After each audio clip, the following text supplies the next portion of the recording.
our first step, if anyone is interested in earning a point of DM inspiration, which going into this skill challenge might be a very good thing for y'all. Give us a recap roll into chat to let me know you're interested in doing the recap for this week. Okay, we've got a Lotus with a 16. Going once. Going twice. Sold to Lotus/Evilus. Please give us that recap. And I'm going to switch your music a little bit. All right. There we go.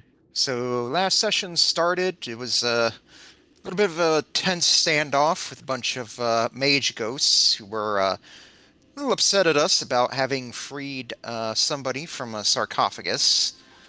Akia was even more upset because they were so close to getting some answers about themselves that they'd been seeking for so long from the flame in the above floor that we had fallen away from, and acted very aggressively, and that kind of threw us into a fight with these mages who were upset that we had freed this person. So I started a whole thing, them, and involved spells, counter spells, summoned Earth Elemental that Lotus tried to run away from, but unfortunately was unable to and ended up getting squished by it at one point. Eventually, we did defeat them. Gaiman and our new buddy from the sarcophagus kind of had a rather intense discussion with each other. Alicia, being the good cleric, did bring Lotus back to life with our Revivify scroll that we had on us. Though for doing so, a block of ice with a couple of glowing blue eyes appeared, concerned for Lotus's safety. Turned out Levistus was wanting to make sure that she wasn't going to be dragged down to the Nine Hells for not being able to fulfill her contract before biting the big one. But she made sure to let the fiend know that she was in good hands, and Lotus did see him for a moment and made sure to let him know that he had a lot to answer for before he quickly disappeared, leaving her once again. Eventually, Lotus joined up with everyone else. There was a little bit of tension there, but kind of calmed down a little bit. Avalus, though, ended up saying his piece, giving well wishes to the rest of the party before flying off. Though Alicia made sure to tell him, like, hey, maybe you ought to head back to Bryn for a moment. She got somebody who might miss you. And it was good that that they did, because otherwise he would have just ghosted her. Had some more discussion with Allegedly. Allegedly, yes.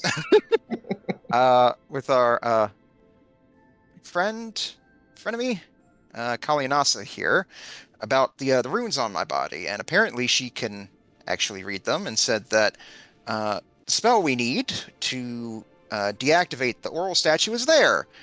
Bad news, we apparently need some celestial blood as a physical component for it, which none of us have or have on us at all. Though Flavy did reveal that we could find some at Grimskull, which, that's going to be a fun adventure at some point. After some still simmering tension amongst here, but calmed down a little bit, we started to make our way out of this tomb area, passing the first round of skill challenge, and I believe we still have 2 more to go.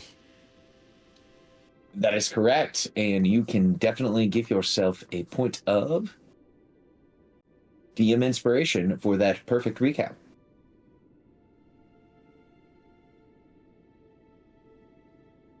Okay, now before we move forward back into the skill challenge, we got a couple of points of contact here that we need to go over. That's our Faxpiration, and maybe a little hard to go into this conversation during the middle of a skill challenge, but we can be thinking while it's happening. This question comes into mind. What is a hidden talent or skill your character has that most people wouldn't expect? Let me put that into our chat bubbles here. Bloop.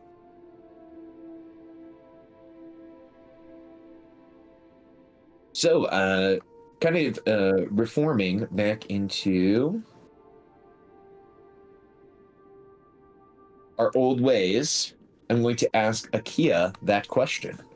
For Faxpiration, what is a hidden talent or skill your character has that most people wouldn't expect?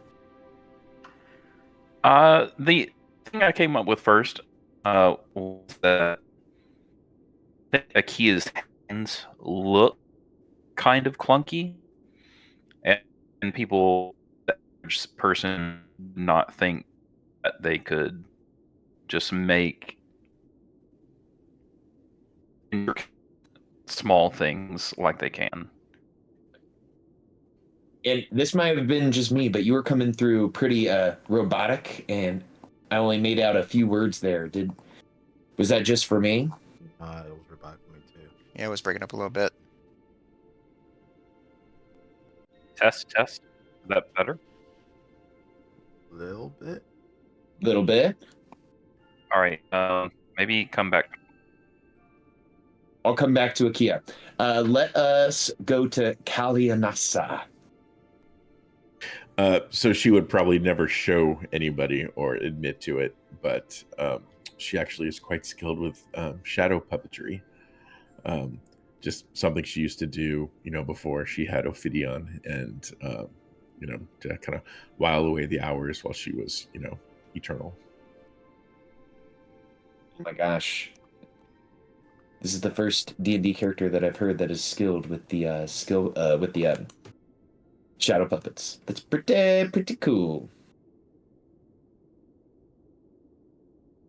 Well, Kalianasa can take a point of Faxpiration. Thank you, sir. And David, good evening. We're doing some Faxpiration before we get after it. How are we feeling this evening, my friend?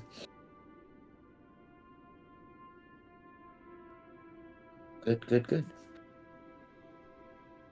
All right, should I come back to you when you can join via the voice?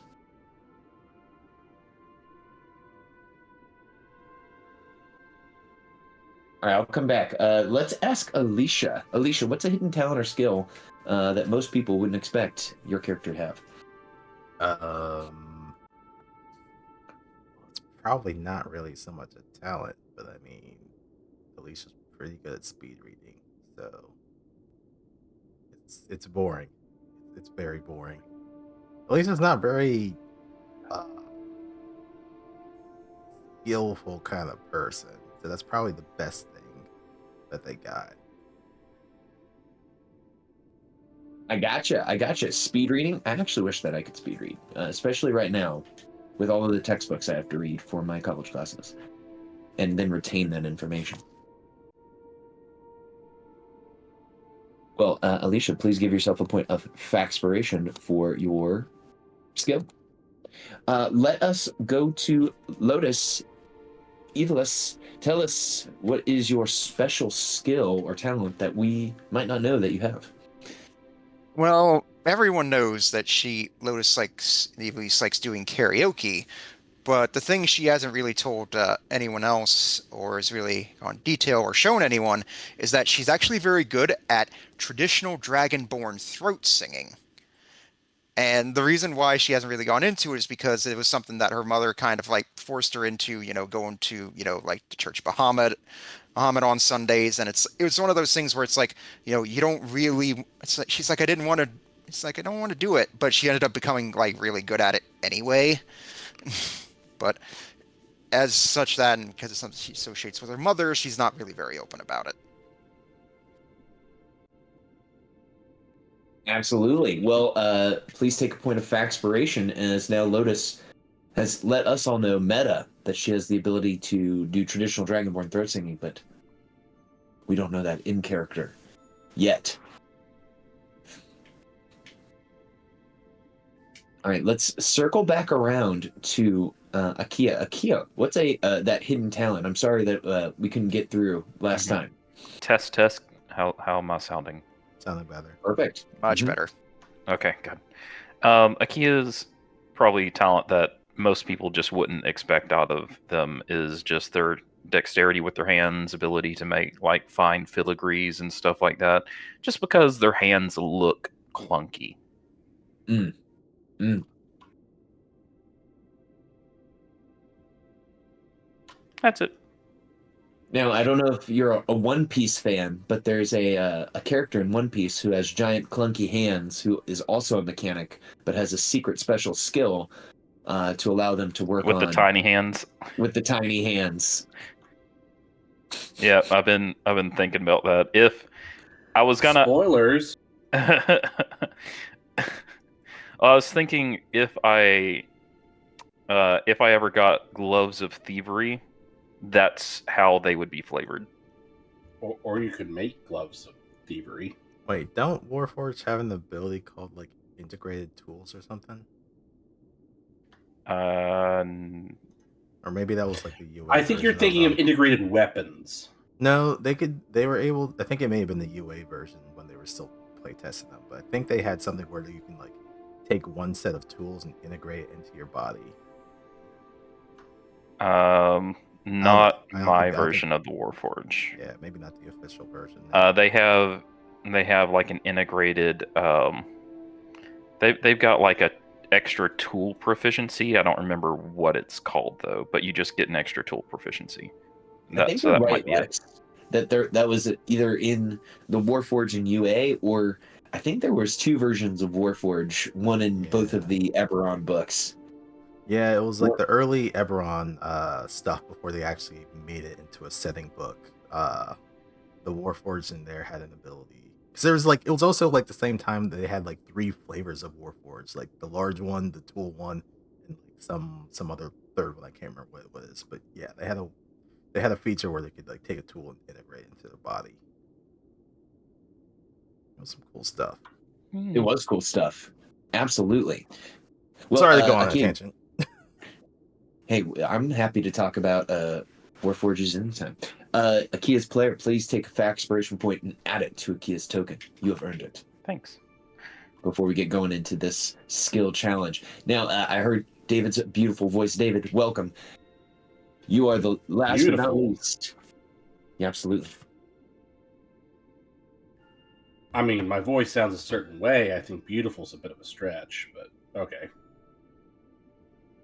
Hey, The surprising fact about not Ikea, about Gaiman, okay, Identity Crisis, is that he is rather adept at sewing. Starting off just being hoodwinked by his manager in the fighting pits. Your accoutrement, your costume, your clothes get messed up with some close calls with sharp objects. So he got pretty good with needle and thread. I would not have known that about Gaiman. Looking at him, that he was an expert with the needle and thread. Gaiman, please add a point of fact-spiration to your character sheet. You may just need it going into this session.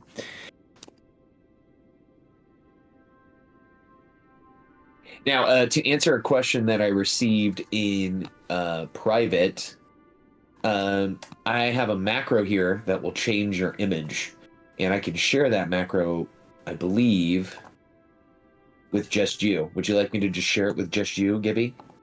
Yes, please. Okay, I will share it with just you. Let's see. I will configure ownership. You are now the owner of a macro. It should be titled Magic Transformation.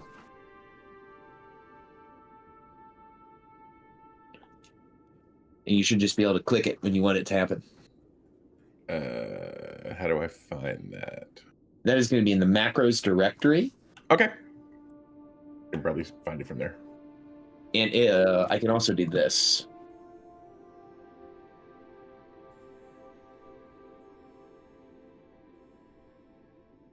Lotus is sending it to you. How magical. All right. Thank you. Well, everyone, we are underneath the cave of the Berserkers, trying to escape from the ancient tomb of Kalianasa that was haunted by the spirits of Netherese wizard mages. Being right in the middle of a skill challenge, let me activate this scene because we were... Oh, this is the wrong one. No one look. It's the empty tomb. This is the correct tomb. Activate. There we are. We're all huddled over at the entrance, making our way out. And as Lotus said in the recap, you guys successfully crushed round 1 with no issue, sneaking past the statues into a derelict hallway. Let's see here.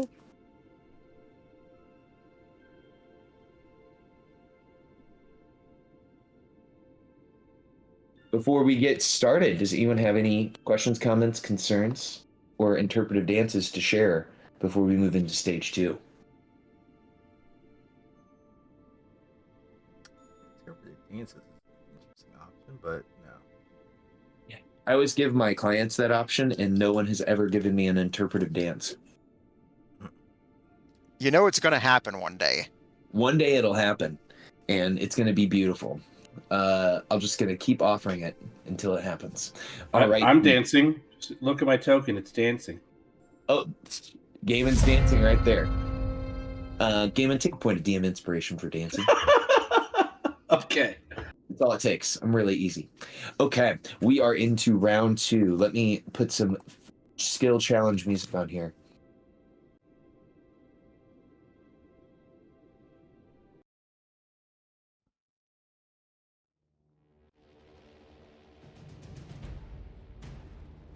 Okay. Heroes, you have moved beyond the chamber of the Stone Guardians. The tomb's air begins to grow colder, the darkness deeper. You have exited the tomb and have entered a labyrinth. Its walls carved with frescoes that tell the tale of Netheril and its falls from grace. Every echo of your footsteps betray your presence. A reminder that sound can both be an ally and an enemy. In this maze, every turn could lead to doom or salvation. To navigate this labyrinth is to walk a path few have survived. A test of wit, will, and wisdom. I am going to need 5 successes. The DC of this challenge is going to be, let's see, 11 plus 5, 16. I've got 3 secret skills. So we will begin with the top of the round. Gaiman, you have led the others into this labyrinth. What do you do to lead them out of it?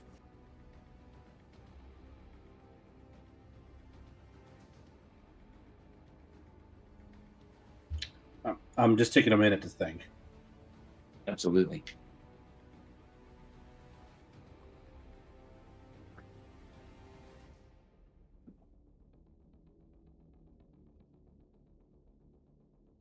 I don't know what skill you're going to want me to use, because I'm not sure myself. But here's my thinking. Sometimes contractors get lazy, and perhaps there is a shortcut or just another way we might be able to navigate. If there is, like a dead spot in the wall, like a weak point, something that could be exploited. I don't know whether, this labyrinth was constructed or whether it was carved. So I guess I'd like to try and sound around on the walls to see if there's a hidden access point, like a more direct path, or whether there's a shortcut we could manufacture. Absolutely. I would accept. I'm sure there is a tools check we could use here, or survival is an option here as well. If you have Okay. the tools check or survival. I will roll survival. I have some proficiency with that. Well, I'll have you know, survival is one of the secret skills for this challenge, right. lowering the DC to an 11. All right, that is more than enough. Gaiman, as you begin to knock with your fingers on the wall, as you are moving through the maze, you indeed find one wall that was not built to code. And you are able to, with just a little bit of effort, a little bit of force, shove it into the wall, knocking it over, giving you guys a access point deeper into the maze, potentially a way out.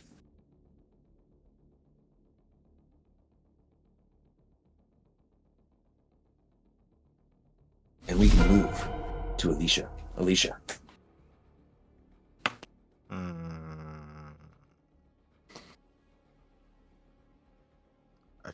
We've already done round 1. I can't remember what the hell I did. I'm pretty sure it probably was perception because it's one of my higher stats. I think you were looking for either traps or like if there were specific. Who was looking for colors? Like somebody, I remember colors being a thing. Oh, it all resets each round, right? Correct. In round 2, you don't have to worry about skills being reused. You just have to worry about that in intra rounds. So if in stage 2, Gaiman used survival twice, that's when it would be limiting returns. If someone used the same skill that was already used that round, it would be a higher DC, right? Correct. So if Gaiman used survival and then Alicia used survival, then they would be at a penalty. Right. Okay. Yeah, but I don't just want to spam perception the whole time.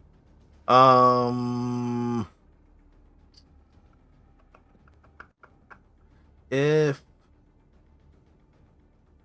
from some of the, this is me bullshitting, from maybe some of the talks that I've had with Shinar so far about what information they can give about the netherese that she can remember, would I be able to make like some sort of history check about like tombs such as these, as they may have like some other type of exit point?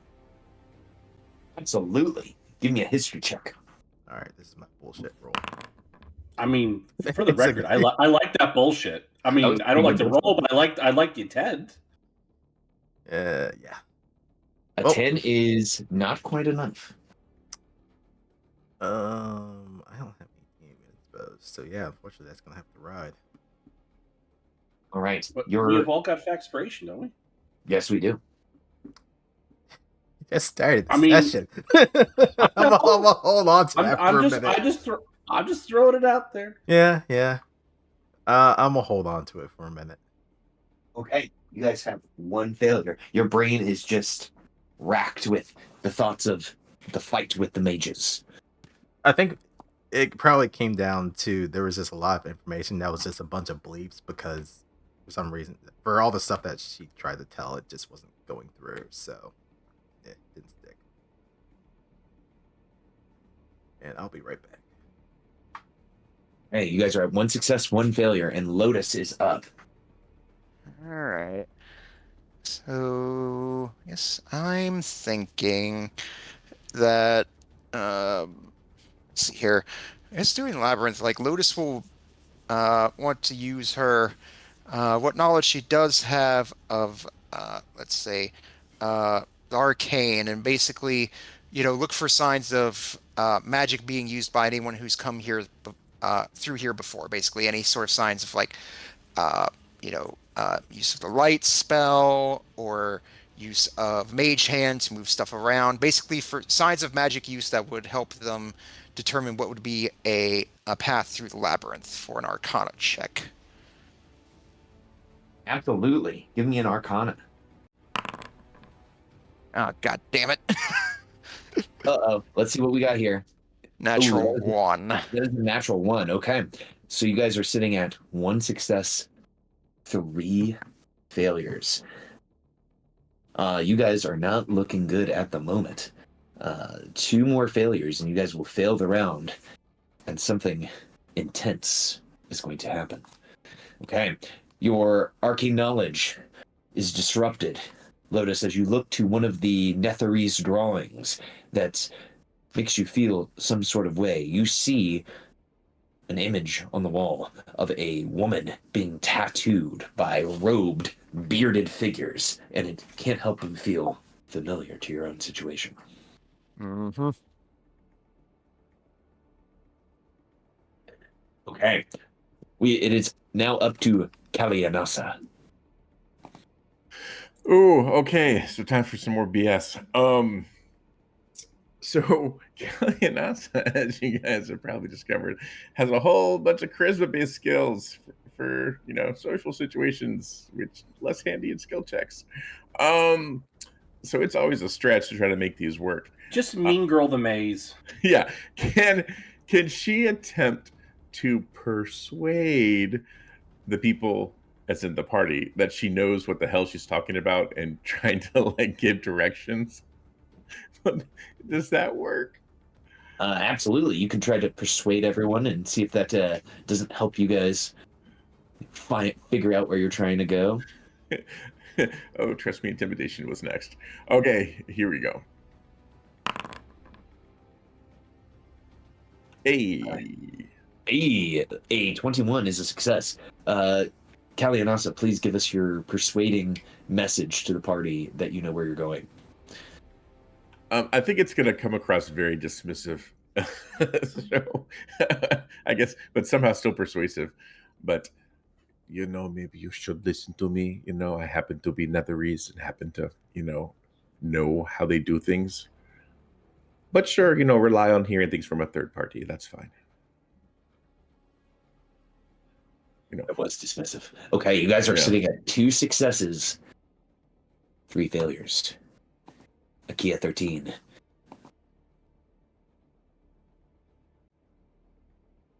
You are up. All right. So while all of this is going on, Akia is not saying anything, and they're starting to look just a little bit lost. And someone just looks over to Akia, and Akia is just looking down at their compass, and they're like, "Should I be helping?" I'm gonna use Find the Path. All right. Your use of Find the Path, I'm going to call an instant success for this stage of the challenge. Using a 6th level spell. And I assume you name it, if you name a destination on another plane, the spell fails. So is your destination just out of the maze? I think, yes, just the up and out of the maze. Yeah, I feel like, Akia is like, okay. Honestly, I think Akia is like, I wanna get back up to that cave. How do I get back up to that cave? So I think they would actually be focusing on that. So if that messes it up, then that messes it up. But that's what he would be focusing on, because he thinks that there's answers there. All right. I'm going to say with the use of a 6th level spell, Akia begins to follow the compass of the Seeker, and you all begin to follow Akia. And this is going to allow you guys to succeed on this round to the 3rd stage of the challenge. Escaping the labyrinthine clutches of the maze's winding passages, you find yourselves before an ancient door. Its surface is etched with runes that glow faintly in the darkness of this tomb, exiting the maze. Pushing the door aside, you push through it. You step into a vast chamber. The air is thick with dust, and it's almost clogged with filth. Here, the final challenge awaits. The chamber is trying to seek to bind you in its very weight, trying to dare you to figure a way out of this cavern, this room. We will need 6 successes. The DC is a 17, and there are 3 new secret skills. For each round that goes by that you guys do not have 6 successes, there will be a complication. Okay, Gaiman, you guys have escaped the maze thanks to Akia. You are now in this ancient chamber trying to figure a way out. So is it like an aura or like a sense of, the oppression, the ensnaring nature of the space? Absolutely, it feels very much, if you guys have seen The Mummy with Brandon Fraser, the chamber filled with gold and treasure, alit with the mirror trap. But you can feel the scarabs and the dust slowly crawling out from underneath the walls coming for you. That is the type of feeling that is being presented to your characters by this room.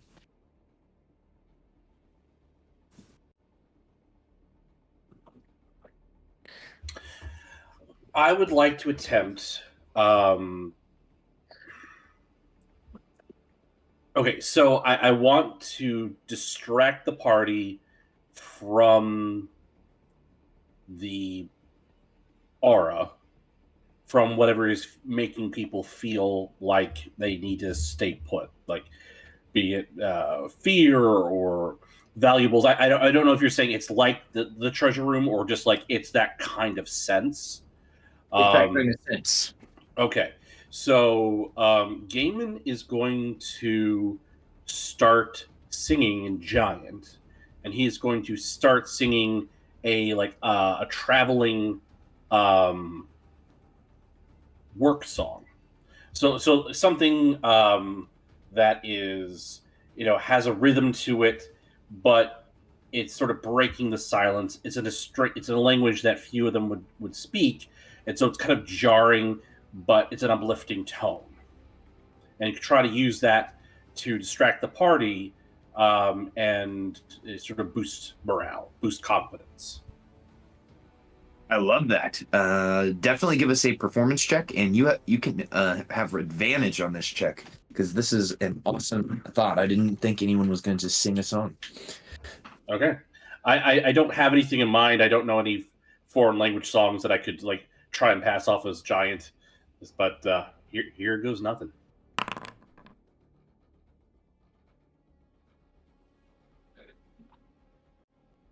A 21 succeeds. Players, Gaiman just starts belting out this amazing Giant song while you enter this room. And you feel uplifted, your spirits full, your heart's ready to beat and beat hard as you hear that.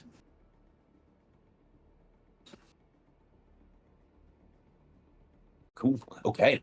Alicia, Gaiman is singing. You are up.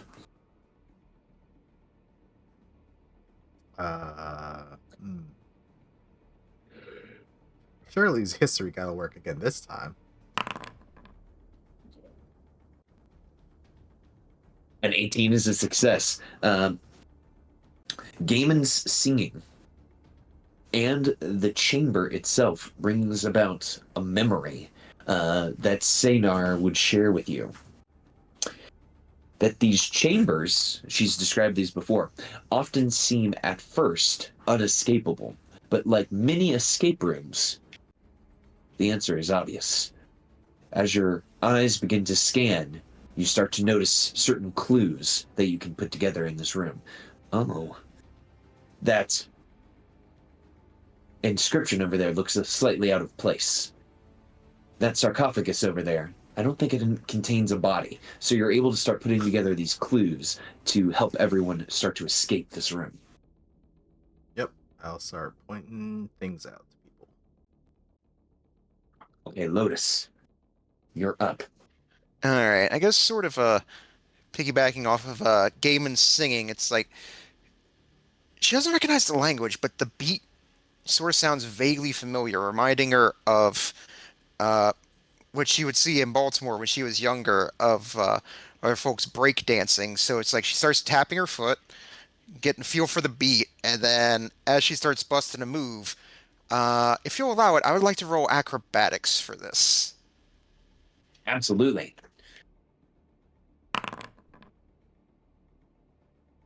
All right, we're looking at a 12 at the moment for acrobatics.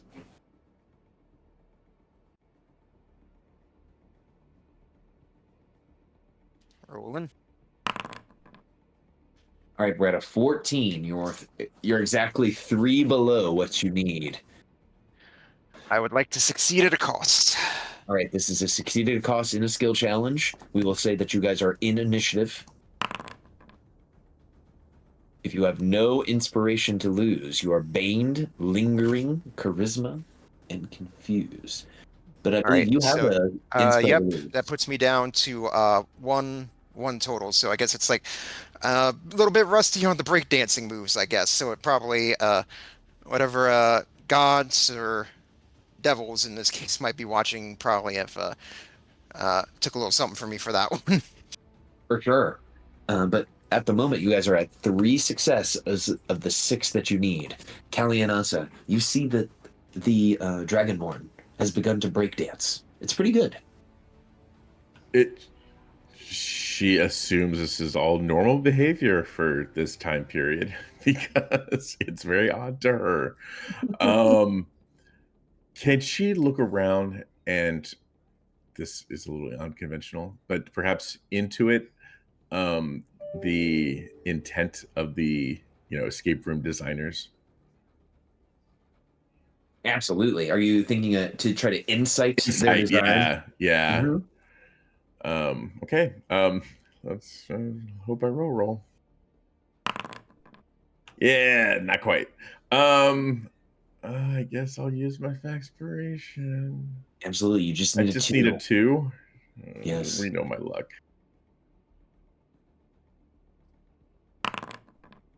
Yeah, you got it. Ha!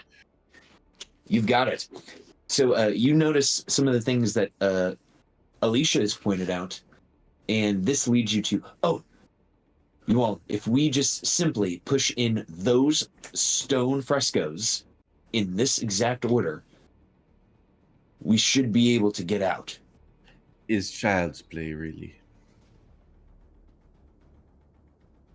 I love it. Okay, you guys are sitting at 4 successes. You need 6 total to escape this skill challenge. Akia. All right. Could I use a sleight of hand to sort of gently make sure that none of the escape room, because they're so old, we don't want to break any of them as we go through the escape room process, So if I could use like a sleight of hand just to make sure that it's done delicately. Absolutely. Give us a sleight of hand check.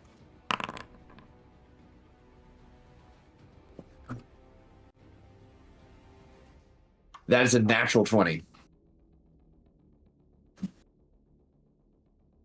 So, as Akia, with the grace and dexterity of a cat, slides the porticos perfectly, hits the mechanisms of the escape room. The door opens to the room to the outside, and you all can simply walk out from the escape room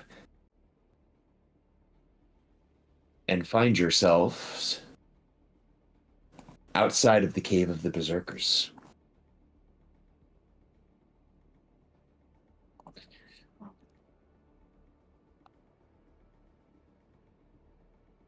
Do you all do so? Yeah. Okay. I will move you guys to where you guys are at on the map. And activate. So you push open the door, You walk out, and as you look behind yourselves, the door begins to kind of close and snug itself up tightly to the cliff face.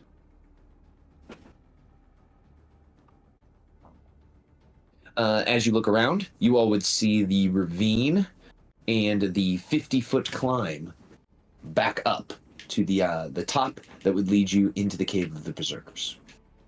And this music is too intense now. We got to go back to the exploring music. It appears you were not speaking falsehood. This land is frozen over. Yes, Kalianasa, as you guys go out, it appears that it is cold. Cold and Kalianasa, dark. do you have winter clothing? She, who does not have cold resistance, does not have winter clothing on. Oh. So, group, you all see Kalianasa, and Gibby, you can tell me if I'm overstepping here, probably begin to start to shiver as you guys step out into sub. I mean, would a zero reborn temperatures. shiver? I'm not sure. I mean, I don't see cold resistance on that sheet. No, of course not. I just mean like physically, like. I don't know. Or maybe frost begin to start to develop. Snow begins to aggregate upon their skin. Yeah, that sounds good. Joints stop working. Why are you holding your arm like that? It is a little cold, is it not? Like we said. Those will shrug and say, the cold never bothered me anyway. There it is. Okay, Dude. well, it bothers me. Oh, Like we said, the eternal winter.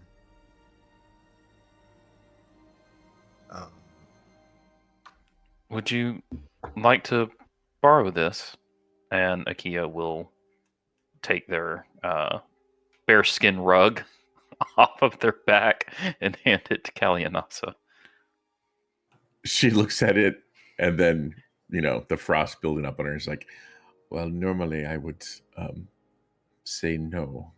Yes, I appreciate it. And she'll wrap the bearskin around her. It is definitely a rug.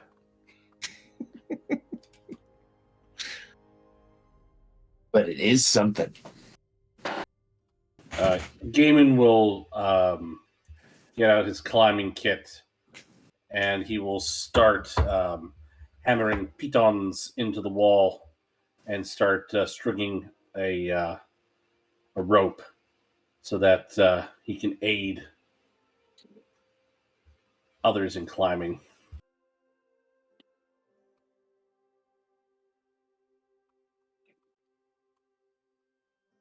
I love it. All right, Gaiman is hammering pitons into the wall to help you all climb up the cliff face. As this is happening, for the non-barbarians, is anyone doing anything else to make the climb a little easier for everyone? Oh, quick question. That is, how do I use my weapon? Like, I deleted and drag out the one, and it's still this one. Let's see here. So let's go there. Go to Akia. I thought I had that set up. Oh, I know what happened. Doop.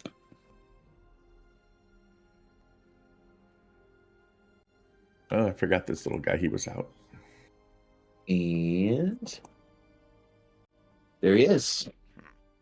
I guess to help myself and anyone else nearby to help see better, Lotus will just tap the Lotus mark on her mask, and I'll just go ahead and shed some light on this subject.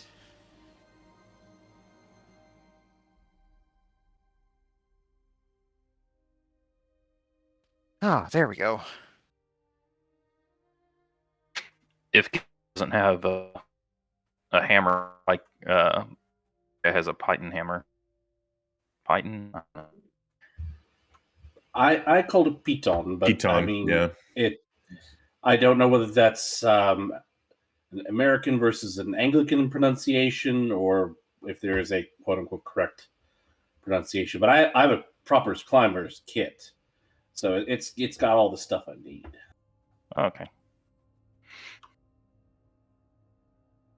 Excellent. So we see light, we see the climber's kit getting put together. Gaiman, within just a few moments, I believe you would have a suitable climbing apparatus built up for your crew to make their way up the side of the crevasse here. And party, and no checks necessary because you have a rope ladder essentially to get up. You guys can move your tokens up to the top of the ravine. Yeah, she's climbing up. Lotus just sort of grumbles, be like, "Oh, this is like gym class all over again." No, it bloody well isn't. This is a lot easier than gym class. You want to know why? Because I carved foot and handholds. So quit your belly aching. Up you go. All right. Gaiman has heard enough melancholy stories about gym class that he knows what Lotus is going on about. To him, it Seems sounds like absolutely divine. Like, why can't the entire class period, like the entire day, just be gym class? That'd be so productive. Mm-hmm. I guess it seems like even through entire planes of existence, some things don't change. What? He likes physical activity. Does not make him a meathead. Of course. Although he is a meathead because his intellectual pursuits are limited at this point.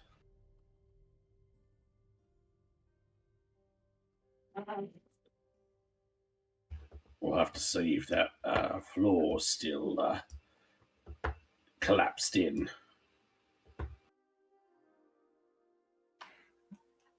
While we move up this hill, we were pretty close to the top.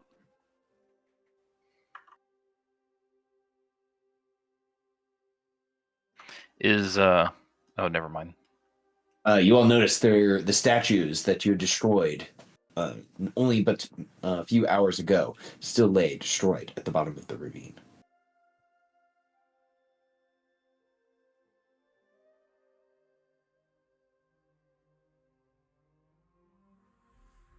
As we cross into the cave, Akia will attempt to be quiet.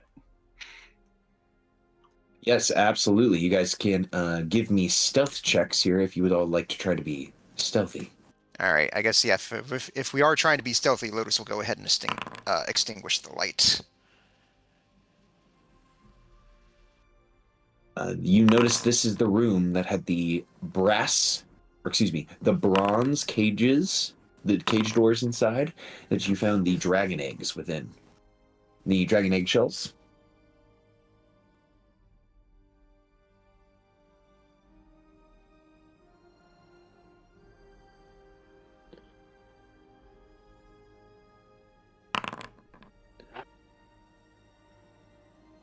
Ooh, okay. I will keep our stealth checks in mind here for if there are any potential others en route.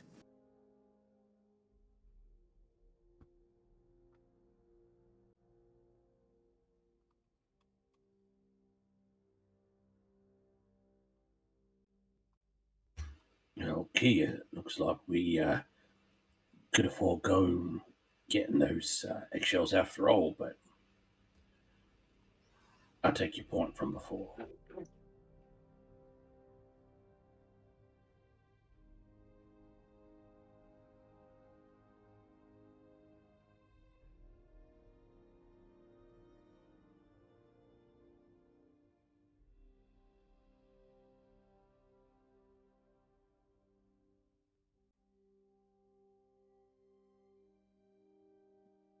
So if this place is on top of my doom, who calls this place home?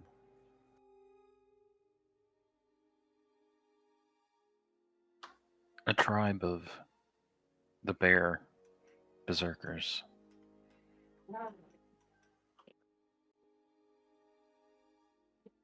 Wasn't there like a path this way, and then there were multiple paths this way? Yeah. Correct. Okay.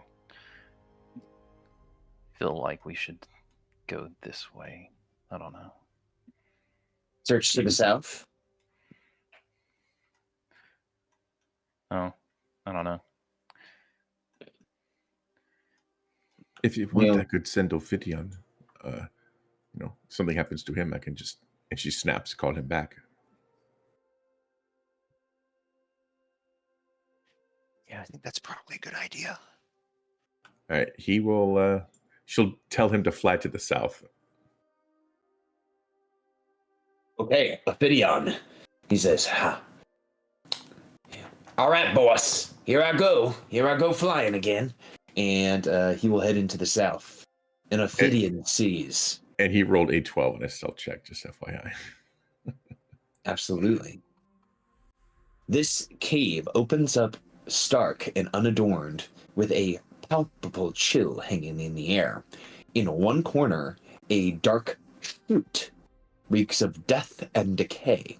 Its purpose clear, yet foreboding.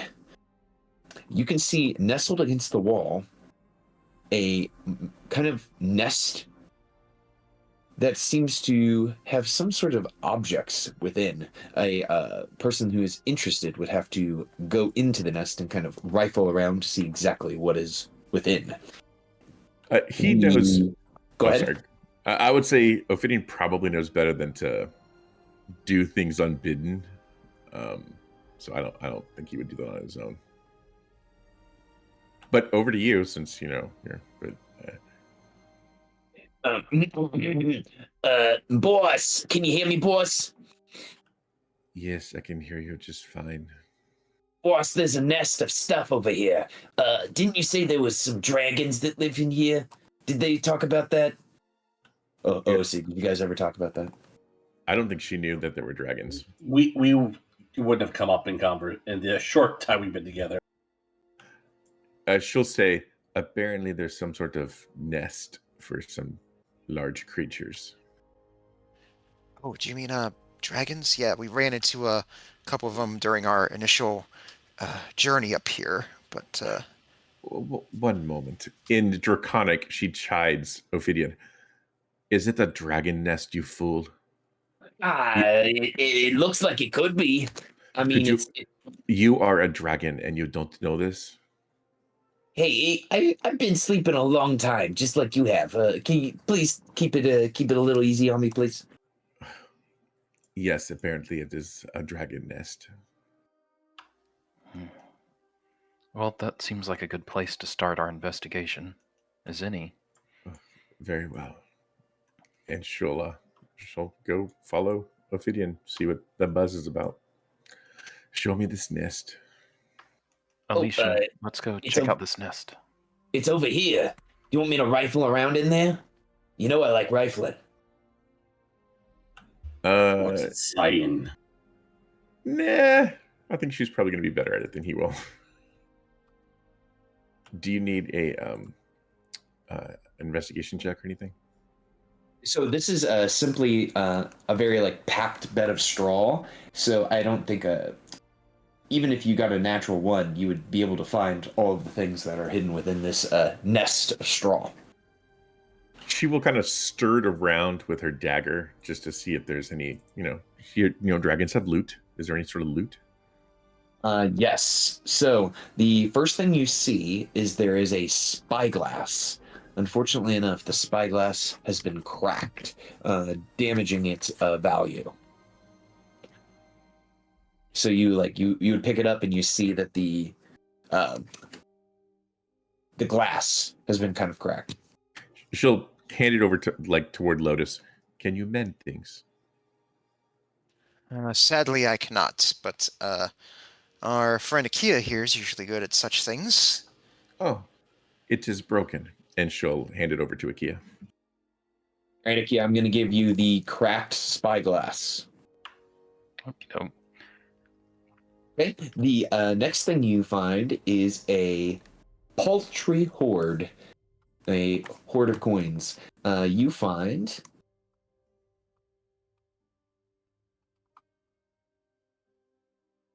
this amount of coinage within the within the straw. Okay. She'll put it in her pouch and say, "Coin of the realm, it seems." And you also find, as you're stirring it about with your dagger, a stitched leather wallet containing a complete set of thieves' tools. She'll also hand that to Akia, saying, "If you can make things, perhaps you can break into things." Yes. Then maybe this will do you some good. Okay. The last thing you find is a scroll tube. Oh, she'll look to Lotus. Do you use does your magic use scrolls? Well, I can use some scrolls, but most of my magic is innate. I think this is the word I'm looking for. Mine as well. Perhaps the priestess can use this. Well, my boyfriend's a wizard. He might be able to find some use for it. Oh, and she'll hand the scroll case over to Lotus. Well then, to your boyfriend. Mm-hmm. As you say that, Lotus. you see this sort of like longing look in her eyes. Seriously, phrasing? Are we done with phrasing? Lotus, I am putting the spell scroll into your consumables. You now have a spell scroll of knock, which could be very useful if you are ever needing to open a locked door. Very well. Open a locked door and make sure everyone nearby knows it. A door, a box, a chest, a set of manacles, a padlock, or another object. Or, if it's a target that is held shut with arcane lock, the spell is suppressed for 10 minutes. Interesting. Mm-hmm. But thankfully, I've got that arcane key if that ever comes up. Matthew, you have raised your hands. What is up? Does this seem to go on for any length? Or is it just a shallow hole? It smells of death. I imagine it is a garbage chute of sorts.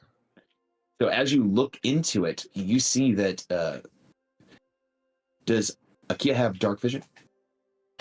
No, they just have about 10 feet of light, I think, like 5 bright, 5 dim. So it would Kalinasa get has dark 120. If that helps. for Akia. It would get dark pretty quickly as you would look into the tunnel here that you're looking here, the waste chute. So you would need somebody who could see pretty well in the dark to see all the way down it.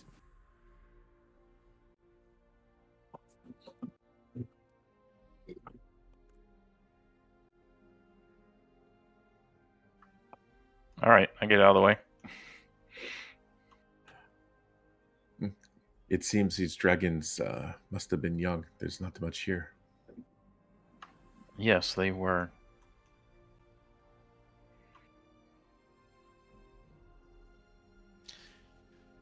You're nuts. Like, yes. In fact, Gaiman managed to convince them to not just leave us alone, but to basically just leave the area entirely. By using his words. Yes, exactly. Isn't that right, Gaiman? And she'll like playfully prod you with her elbow.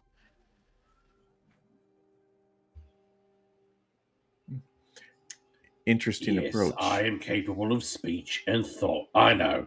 It's a big surprise for someone like yourself. And he says this sarcastically at Kalinasa. It is certainly something I haven't seen you do before.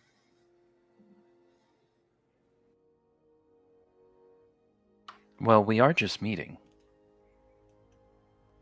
Yes, imagine that.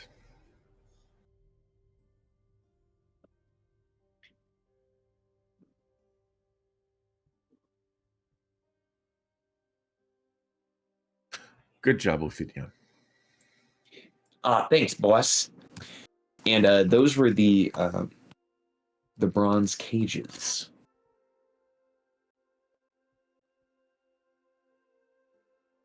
Just wait for everybody to catch up, I guess.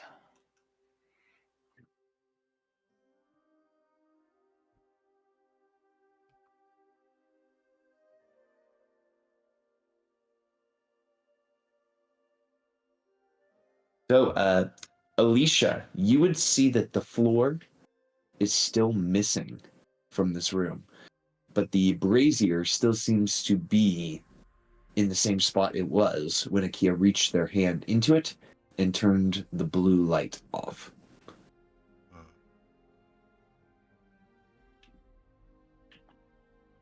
Well, it's not like I can do anything. It's like what, a third, like a 15, 20-foot gap between them and the brazier, give or take. Correct. It would be about 15, 20 feet, and the brazier seems to be like hanging in midair as the floor around it is gone. Oh, that's a little different. Hmm. All right, Is that's what it- it is. Does it look like anything's holding it up from either like the sides or the ceiling or anything? Give me a perception check to see if you can notice if there is any like piano wire or unseen wires team holding it up. 9. It appears as you guys look at this, I'll roll a check because I was looking at brazier. this thing while they were looting. It is just floating in midair. And that is Lotus's perception. Alicia, as you look at this object, you notice, maybe thanks to your innate powers of being a cleric and your connection with the Thander, there is a small pillar of light underneath the brazier that is holding it aloft, that seems to be floating it up. Hmm.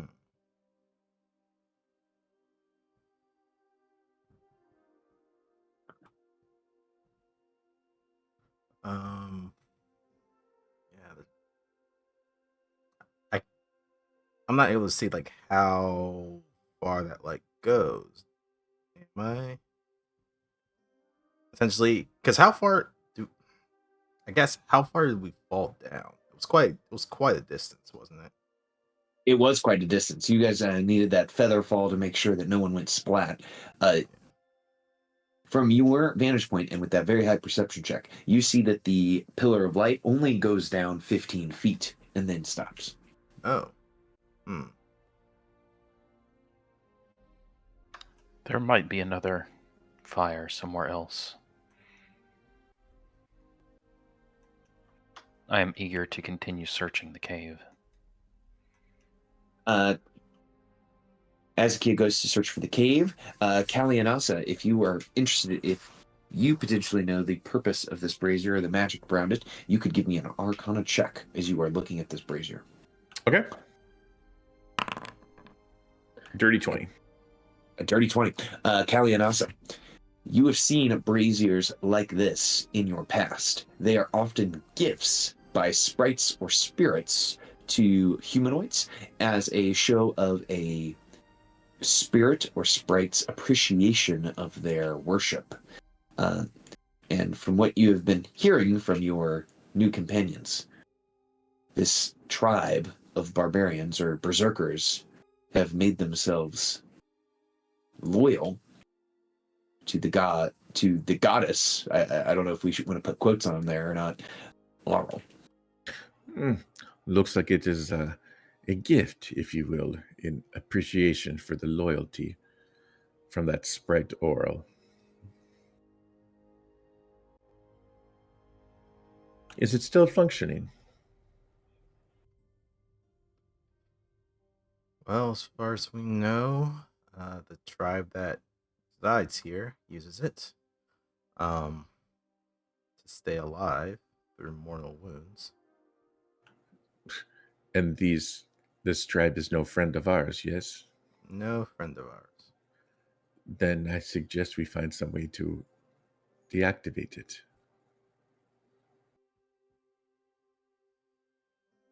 Does she know with the dirty 20 how you could possibly deactivate such a thing? With a dirty 20, I don't believe she would know how to deactivate such a brazier. But you guys believe you would probably need to get closer to it and potentially get it in your hands to figure out more. Ophidian, will you check to see if it's heavy? He has a strength of 15. All right, Ophidian's going to try to fly across the gap and pick her up. Yeah. All right, Ophidian flies over across the gap to try to pick this object up. As Ophidian goes to pull it, it is too heavy for him to pull up and carry over. Well, it if it is movable, it's going to need something a little more beefy than my boy here. Seeing that everyone's still hanging out back at the brazier, and that they're sort of standing behind this empty floor, I'm going to try and relight the fire with a crate bonfire. Okay. So you cast Create Bonfire within the brazier. It lights up. And as you do so, the floor returns as the brazier comes to life and begins to burn a bright blue. Wait, what if he just gave them their immortality back?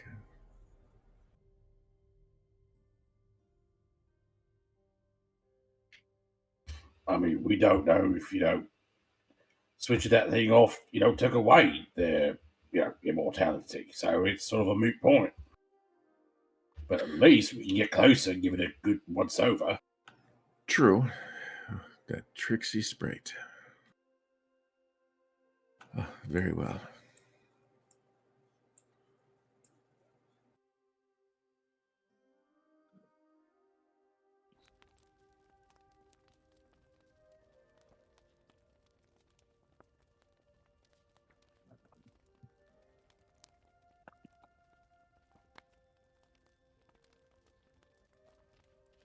Yeah, still a little wary after the floor fell out from under us before. It's sort of very gingerly step on it. Just very slowly move. It's like, are we sure it's not gonna drop again? I don't know if I could handle that. Don't say the words that made it drop last time. Quick question. You said that it was like an icy floor that vanished on us last time. Are we noticing a distinct difference between the floor in this chamber versus the floor in the hallway, like packed earth versus ice, that sort of thing? That is a good question. The room in this floor is almost like icy blocks or icy squares that make it up, and then as you move into the hallway is like frostbitten earth that has been kind of frozen and chunked together in this winter. Okay. Gaiman's gonna sort of look around to the others and say, well, now we've got a place to walk. Just to be safe, why don't everyone go back in the hallway? I can see if I can't drag this brazier. I'm a mite stronger than the dragon. Very well.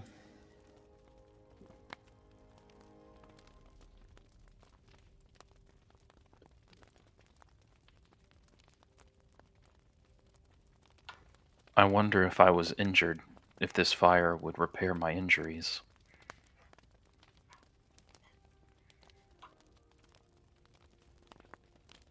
All right, so because of my racial abilities, features, whatever, I mean, do you just want a straight athletics roll, or would you say that I have advantage to try and move the brazier?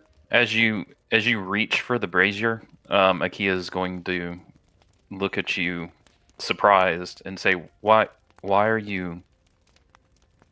What are you doing? Trying to see if I can move it. You're just curious to see if you can move it? No. My objective is to see if we can move it, get it off the icy floor into the hallway. That way we can muck around with it and without risk, falling to our deaths.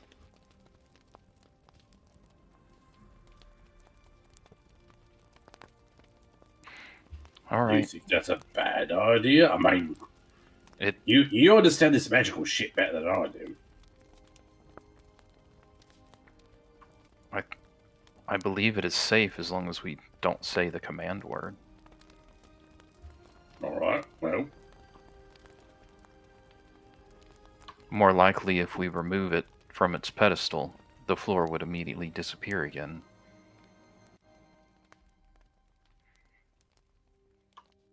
yeah, and I've got my parachute. Or I could, like, cling on the pedestal, whatever, Just, everyone, back the old way. Let me see if I can move the fucking thing. All right.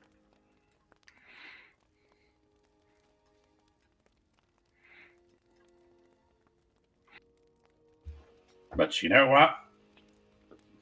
Thinking on what Akia has said, he is going to tie a rope around himself. No, he's going to use his climber's kit. He is going to tie a rope into the harness. He's going to anchor it against the wall. That way, if the floor vanishes on him, he won't just drop to his death, and he can clamber back up. Okay, I gotcha. All right. Game is going to rub his hands together, clap them a couple times, grab hold of the brazier, and try to move it.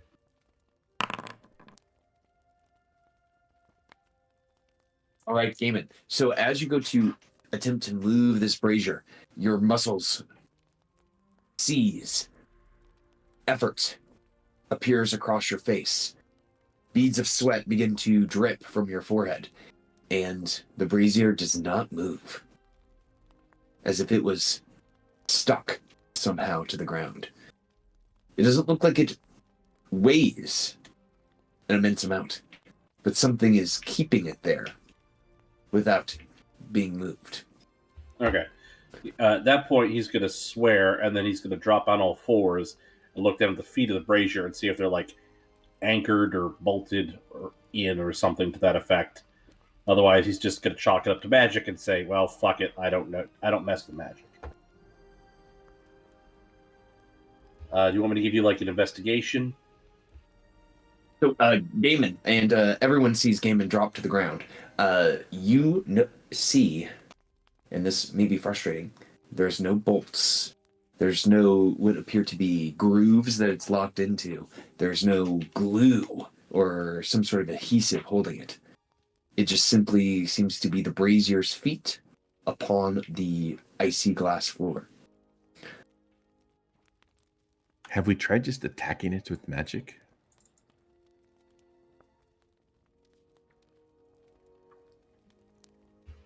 I don't want to destroy it. Ah. God's damn thing won't move. Looks like it's stuck. And it certainly isn't bolted in or notched in or something, mundane. Damn it. So if a magical fire is the source of the invulnerability, and that is clearly a magical fire, now we not only relit it, but we also don't want to destroy it? While people are talking and discussing it, Akia is going to be casting Identify on it. It's going to take 10 minutes. And just flavor-wise, just Akia's just trying to understand the relationship between this bowl, the berserkers, and Auril, and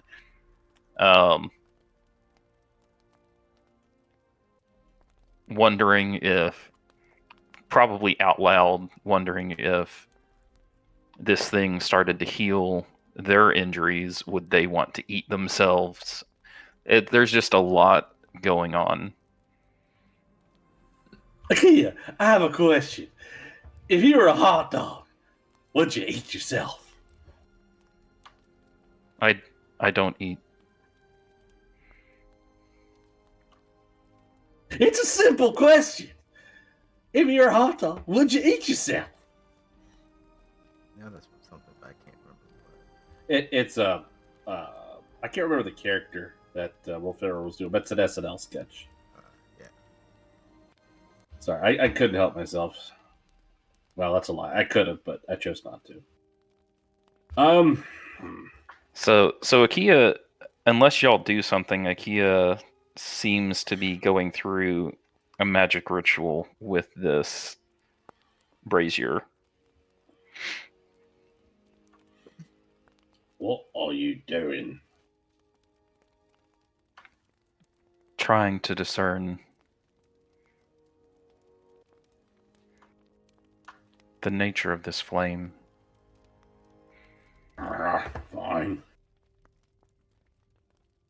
I would say while he is doing the ritual, if you don't mind, I would just gently tap Alicia on the shoulder and just sort of whisper to them and say like, Alicia, here, can you follow me back here? I want to talk to you about something for a sec.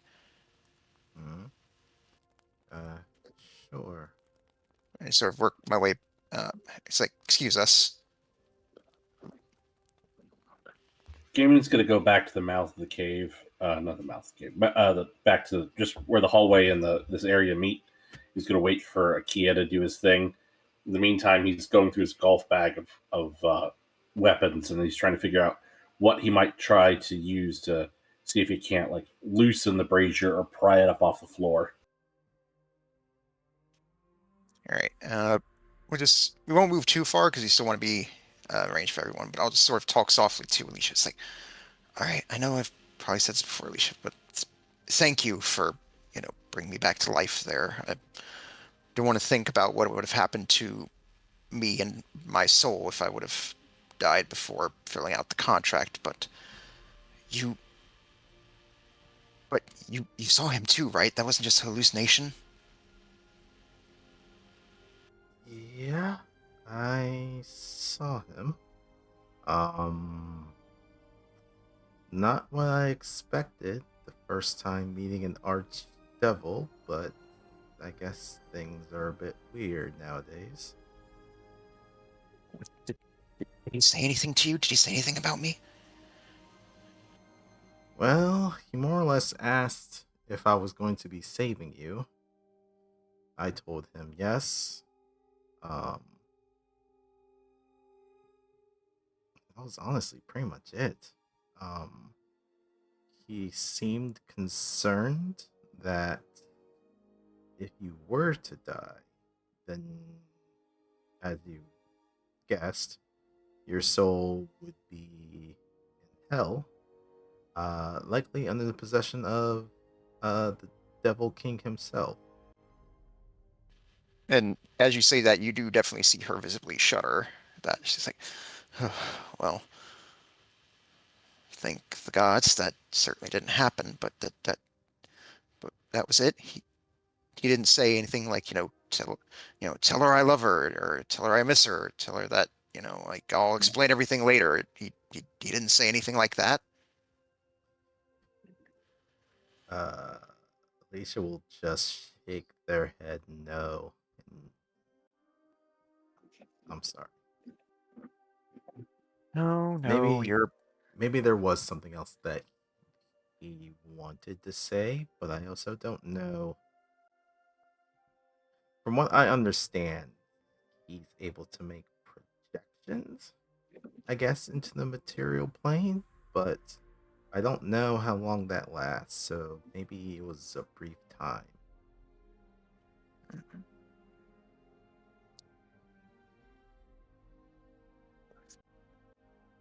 well.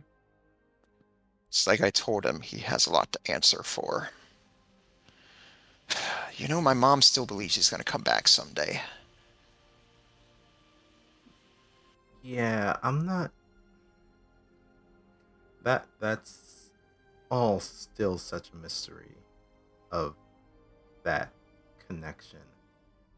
But I don't think we're gonna find any answers unless we actually speak with him. Which, I will be honest with you, I am in no hurry to go down into the nine hells.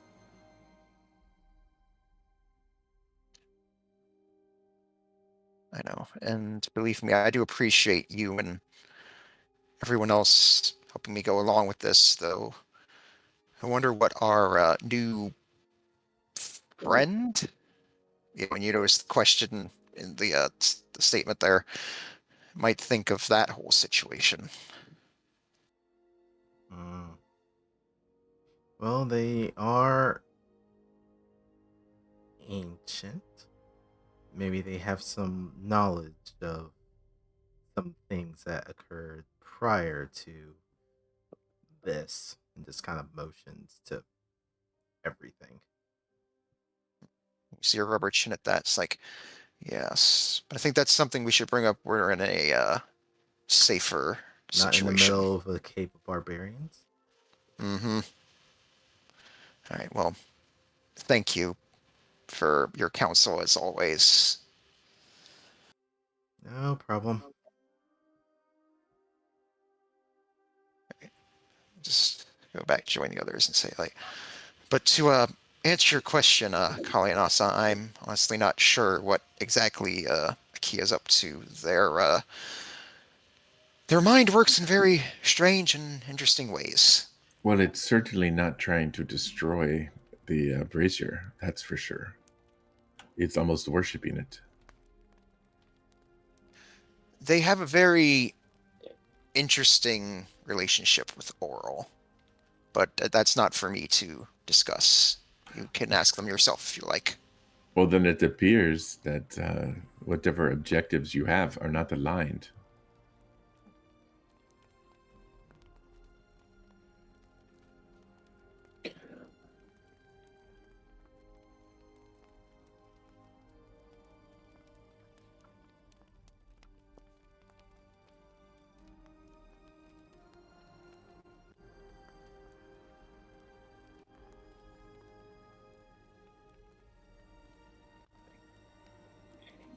As the question is hung out in the air, Akia's identify spell ends, giving him some information.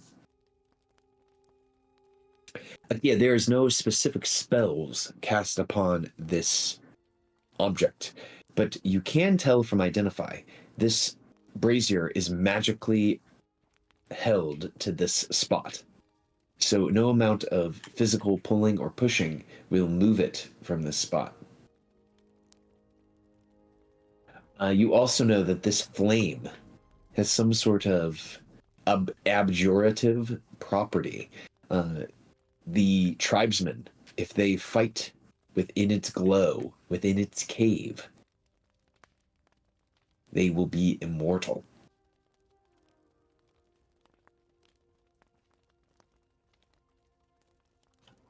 It knows that it was the brazier's a gift to the berserkers, right? Not to him, or not to it. What do you mean? It's not a gift to Akia, is what you're saying? Yes, I'm not. That's exactly what I'm saying.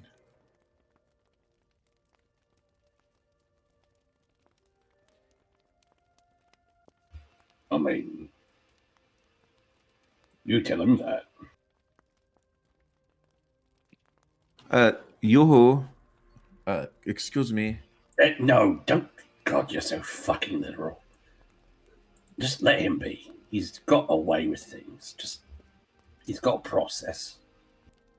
Oh, I don't mean to offend the emotions of your automaton. He's a person, I'll have you know. As you say that, you'll hear Akia say, "Do I want to eat myself?" in self-contemplation. What do you mean you won't eat yourself? That doesn't make any bloody sense. Yes, Akia, you've already established that you don't need to eat.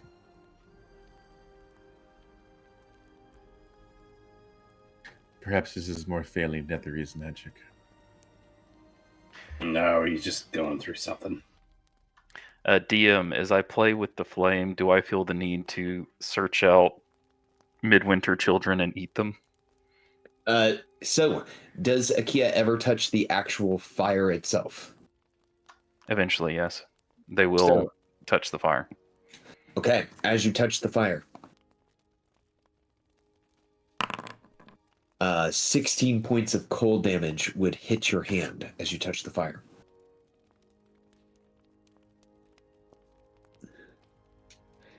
Okie doke.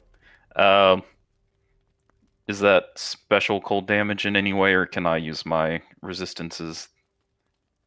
This is not a special type of cold damage, so you can use your resistances against this, but the cold does bite your hand as you put your hand into the flame.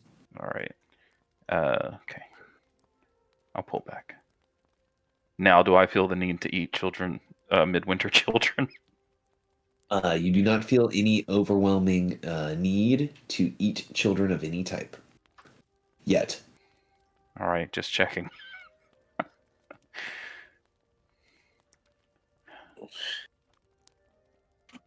So as this is all happening, does Akia want to be like tossing back children with a side of what's it called? Some Cholula hot sauce? Akia is hoping not to feel that way. They're just trying to understand. What's going through their head is Auril giving her followers a hunger for midwinter children? Like, purposely making them want to track down midwinter children to eat. And so, with that in mind, he puts his hand in the flame to see if he just gets that, any sort of sensation, any feeling along those ways. So far, you have not been cursed with anything like that. And I feel like it would be, in fact, a curse.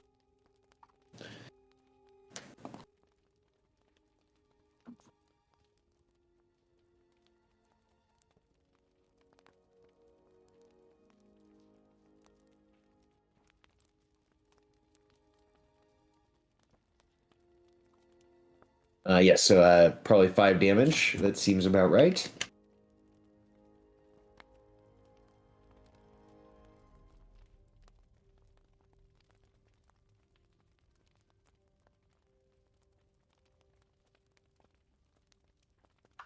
All right.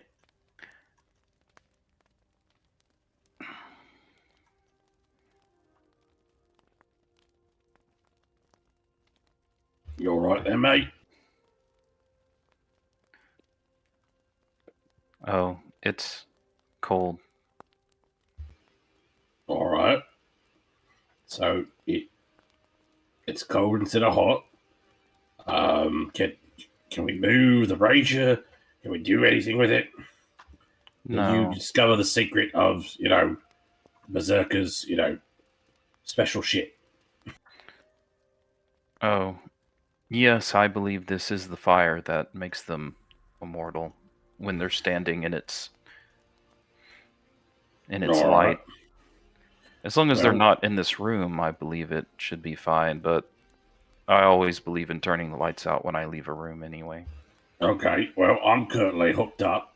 Just remind me of what the special key phrase is. I'll say it. And Bob's your uncle. All right. Lights off. And I don't fall to my death. Maybe you can say it from over here and it'll still work. Not as fun, but that makes sense. And Gaiman will reposition himself. And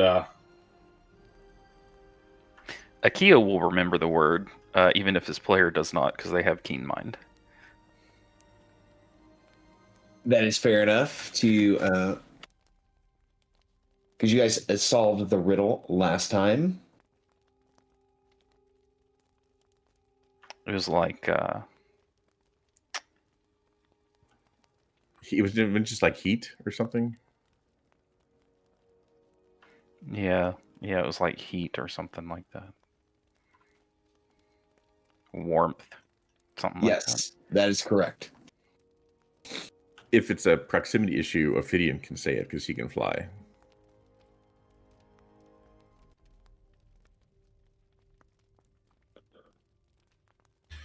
all right, Gaiman will call out the phrase warmth at the brazier from where he's standing and see if that causes it to go out. As you yell out warmth, and it looks like everyone is clear of the floor, the brazier turns out, the floor disappears, and Ophidian can flap his wings and remain upright.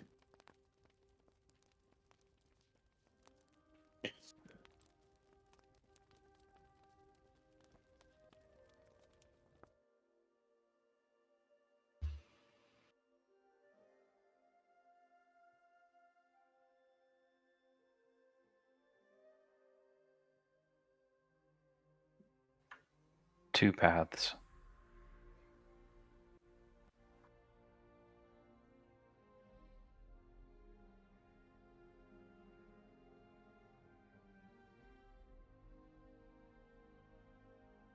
So as you begin to move out, you see that there are several sleeping berserkers in this room.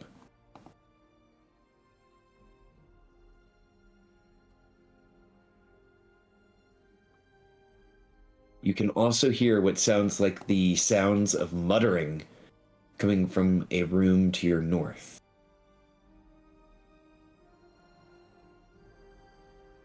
You also hear the sound of what sounds like a hammer pounding against flesh coming from your character's east.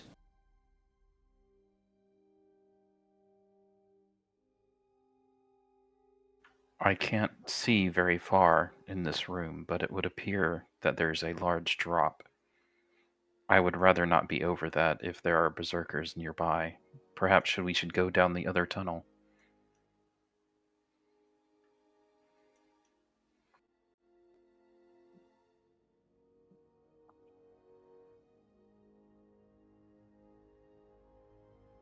Moose will just silently nod at that. You said we see sleeping berserkers? I guess that must be Yeah. Alicia, because she's the only one that can see that You've far. got dark vision. Alicia, as you make your way around the corner, you see that there's a berserker hammering meat with a hammer, his eyes filled with murderous rage as he is skinning what appears to be a snowy owlbear and turning it into meat. I can't see it, so I'm still walking, unless Alicia's going to stop me. I will grab you and say, don't go further. There's a barbarian up ahead. Good. And we'll attempt to move forward again. I will Gaiman will put a head. Yeah, well, I guess we're both gonna like each grab a shoulder, being like, "Hold up." Yep.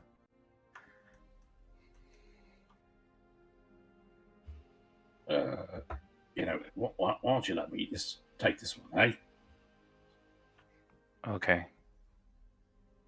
All right. Gaiman would like to attempt to sneak up behind the barbarian, and then get him into a sleeper hold, and see if we can't get some information out of him after he comes back too. Alicia can probably inform you using her dark vision. The berserker is over in this direction, hammering the meat, and their face is to you all right now as they're skinning this owlbear. Yeah, he would have No. a pretty clear view to the hallway that we're coming out of. Oh, yeah, that doesn't work. I mean, Well, that doesn't if he can- mean we can't bring them to us. If he can see us, we should just move ahead.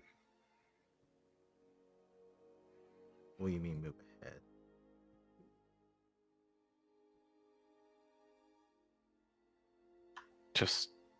Let's just go. I can't see him from here. I need to get closer. What do you mean by need to get closer?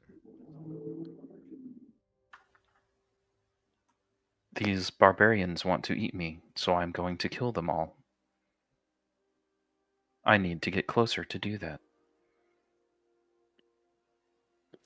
Kia, are you all right? You're sounding a lot more violent. Well, I suppose we could remove all of their teeth instead. Would that be better? Lotus just looks at you in like stunned silence, not really sure how to react to that.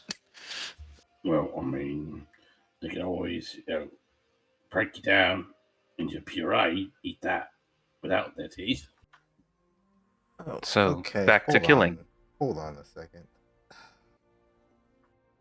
While I do agree that this tribe probably should be dealt with, they are causing quite a bit of havoc and chaos across the Dale. Your eagerness for violence is a bit concerning. I I'm understand. eager to protect myself. Right. But your method of going about this is a bit... It's very different than normal Ikea. Oi, Lotus, do you reckon you could make me look like that Berserker King with your magic? Well, not really. It's like the whole point of spell is called disguise self, isn't it? It only works on me doing it on myself. Well, I don't know how all magics work. I'm just saying if you've got something that can work. I mean, closest thing I could do, other than maybe disguising myself like that, would maybe I could use the major image to make a, basically to make like a version of them. But as soon as they move up to it, they'll as soon as they try to touch it or interact with it, they'll know it's fake right away. All right, hold on. Hold that thought.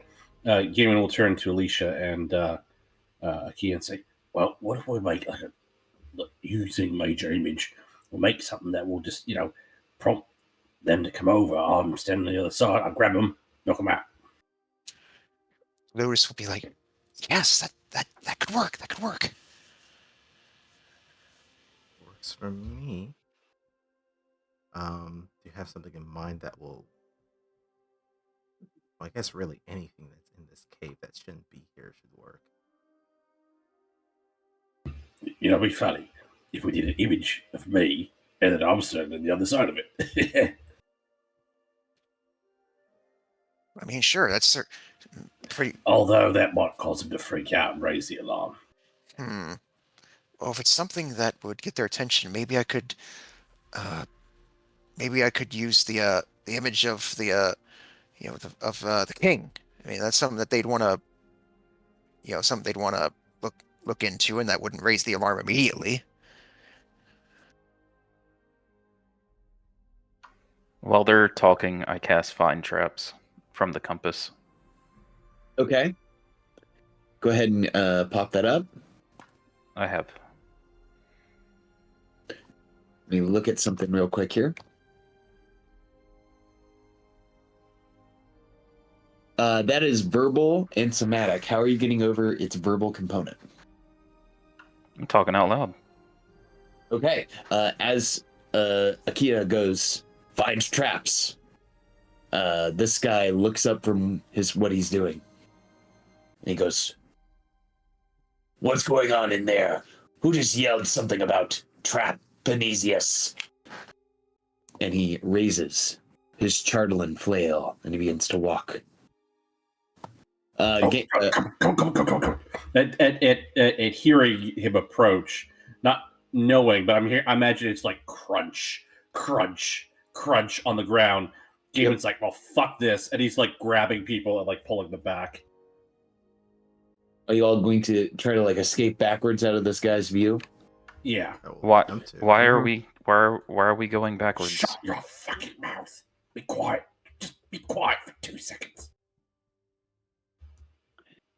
The guy looks into the hall. Must have been the wind. And he goes back over and he starts to skin the owlbear again. Okay, so do I hear him like crunching away? Yeah, he's crunching back over towards the owlbear, and then he assumes his stance by the owlbear, and he's once again facing the front of the room. Ikea, This spell is very bad. Yeah. You don't learn the location of the trap, but you do learn the general nature of the danger. I feel like it should really be called confirm trap. Is the thing I'm looking at a trap? Yes. What does it do? Something. Do you wish me to just charm him? No, I've got a thing for this. As he's crunching away, I don't have dark vision, but would it be possible? I can't do it on this map. There's no way.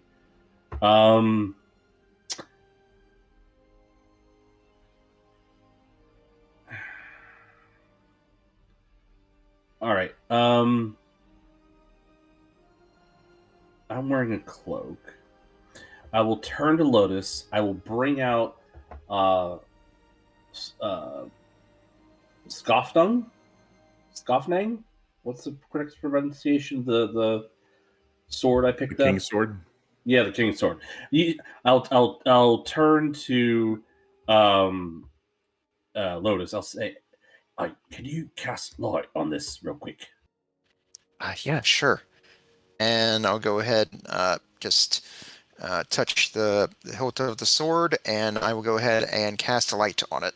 All right, so I've got the sword wrapped in the cloak, and I'm going to have it covered and get to the edge, and then when I think I've got enough time, as I'm hearing him crunch back to this, well, maybe he's back at this spot, I'm going to kind of step forward a little into the darkness, uncover it, hopefully blinding him. So I'll close my eyes, so I don't get blinded. I'll uncover it. He'll be like, what's that?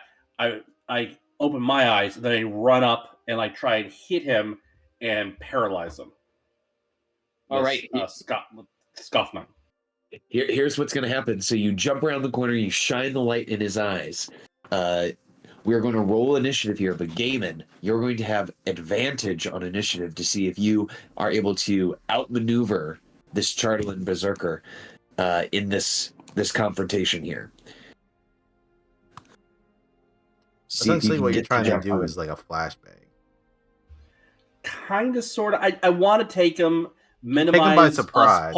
Take him by surprise, minimize pulling the dungeon, see if we can't get some information out. Yeah. So this is an actual technique that is very useful in self-defense. One of the most useful self-defense items is a flashlight at night. Why is it super useful? It always does what it says it does. It shines light. So if you've been in a dark area for a while and someone shines a flashlight in your eyes, it's pretty fucking good. Well, the Chartland Berserker only rolled a 6 on his initiative. So Gaiman would have the jump on him to run over and attempt to gack him. But it looks like Kalianosa and Alicia also won the initiative. So other members of the party. Kalianosa, do you want to lead it off here as Gaiman's about to run over there? Sure. She doesn't know what's going on, but she'll spend her whole turn basically just being like, I could have just charmed him so easily. I don't know what's going on here. These people are so disordered. And she just bitches the whole time. Because, I don't know what's going on. And she'll pass to Alicia because it's who she can see.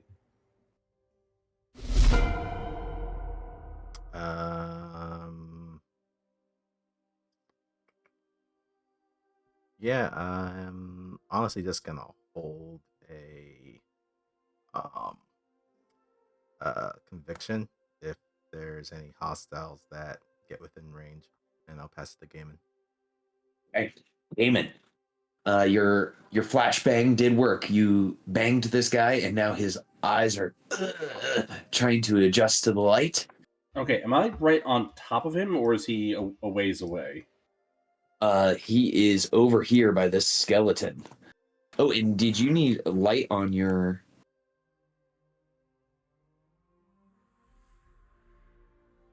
There we go. Yep. I got 40 feet of movement. and I turned on a light. There we go. So yeah, I've got Scuffling, and I will run up and recklessly attack him unless I had advantage because of sort of the flashbang. Right, going reckless to gain advantage. Absolutely. All right, he holds his arms up uselessly to block. Let's see the attack. Okay, well, I just clicked to roll, and then it's asking me about using a charge, not trying to use it as a short sword. Oh, the charge is for its paralyze ability. Right, but like I'm just trying to click the dice to just attack with it. Am I using it wrong? Oh, if you let's look here. If I click this, if you just unclick the consume available usage, if you unclick it, Okay. it will, oh.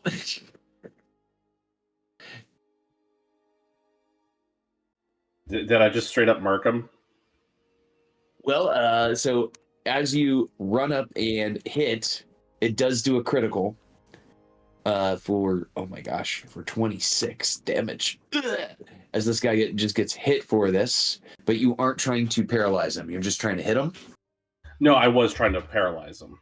I was Okay. trying to use a charge. I just thought it had to be part of the attack. Ooh. So this guy rolls an 8 for his Constitution saving throw. So as you run up and gank him, he grabs at his chest and drops to the ground. Paralyzed. Okay. Sweet. I will motion to the. I will look around, see if there's anybody else, and sort of stage whisper back, "He's down. Come over here." And I will pass to.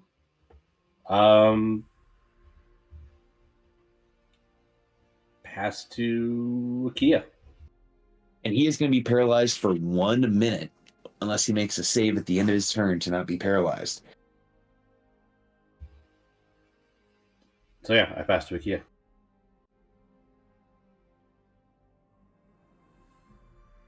All right, it's 30. I guess I will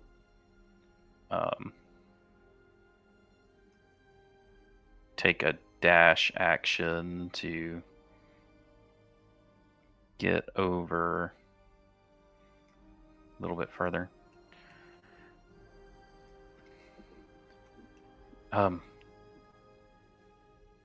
Maybe we should go ahead and knock him out. And then I'll... Paralyzed. I don't think it's going to last forever. And then he'll get up and start attacking. And then I'll pass to Lotus. All right. Lotus, you saw this guy just get covered in rime and frost from Skofnung, and he is just kind of vibing there in his paralyzed state. Let's go ahead and take my movement, move a little bit further in. All right. Go ahead and target him. Don't see. Don't need to burn a spell slot, so I'll go ahead and target him. I'll go and chuck fire bolts. All right. So this guy's paralyzed. He gets hit with a firebolt for 7 damage. He's now bloodied. And he's looking pretty worse for wear. All right. So that's all for me. All right. So this guy's going to start his turn paralyzed, and then at the end of his turn, he can attempt to make another Constitution saving throw to see if he can snap out of being paralyzed. He does not. He is still paralyzed, and we'll pass it to Kalianasa. You see that their plan has worked. This guy is just. I mean, I don't see anything. I'm in a different room. Oh, Kalianas is just like chilling. Yeah, I don't know what's going on. I can't even hear it. Oh, okay. Kalianasa, this is actually a really good thing to ask. Can you give me a perception check? Yep.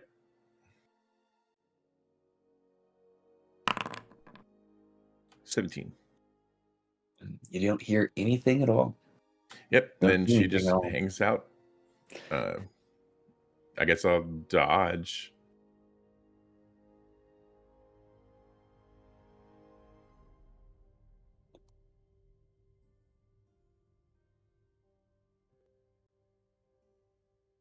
And I only see Alicia, so that's who I passed to. All right, Alicia, you guys are just chilling.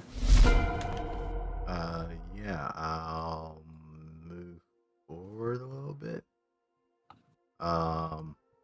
Just to get a little bit of visibility to see what they're doing. And look down.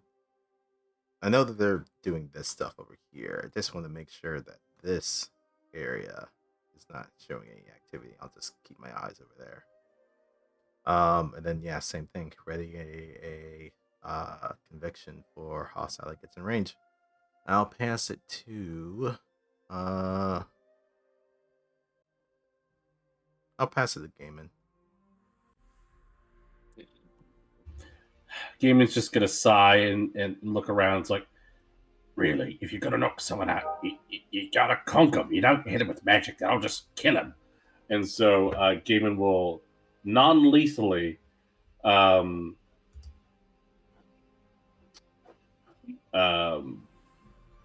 hit him with the hilt of Scoffnung. I like it. Let's see an attack from Skofnjong.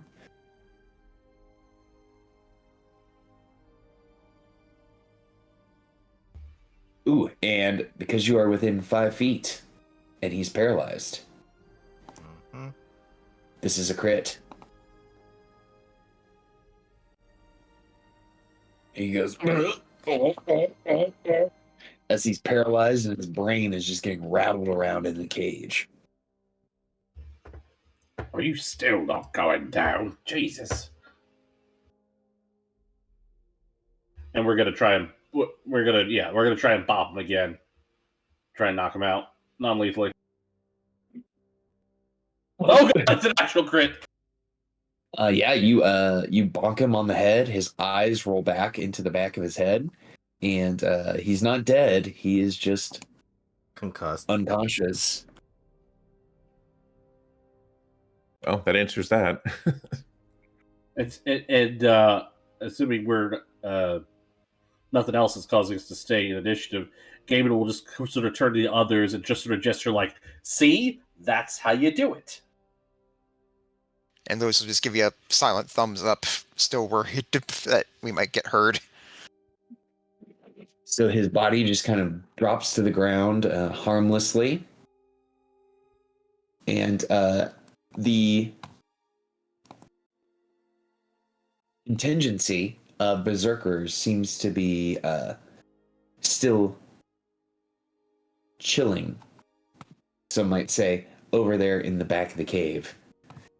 But the danger still seems to be ever present on the back of your necks.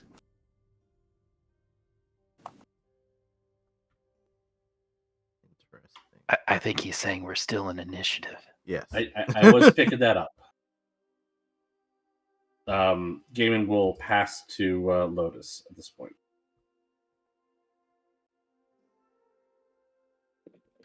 Lois will just very, very carefully move to the room.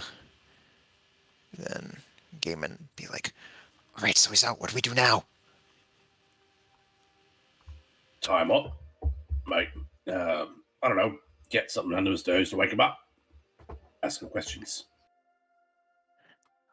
All right. Who is I got the here. All right. I guess that's all my movement, and here. And I guess under game's failure here, I'll attempt to time up. All right, give me a sleight of hand check. Does Lotus also have the Shibari secret skill? like a certain character in my Thursday night game. Oh, if I told you, it wouldn't be a secret now, would it? Oh, that's true. They would not. All right, but yeah, so I'll just go ahead and roll that. 19. A 19 is a very good check. Yes. Gaiman and Akia, you are amazed at the efficiency of how well Lotus is tying up this knocked out barbarian. And I guess you just sort of see her just sort of like mumble under her breath. It's like, just a few tricks that Watto taught me. Mm-hmm. Mm-hmm. All right, I hope we won't be going anywhere anytime soon. It's the best I can do.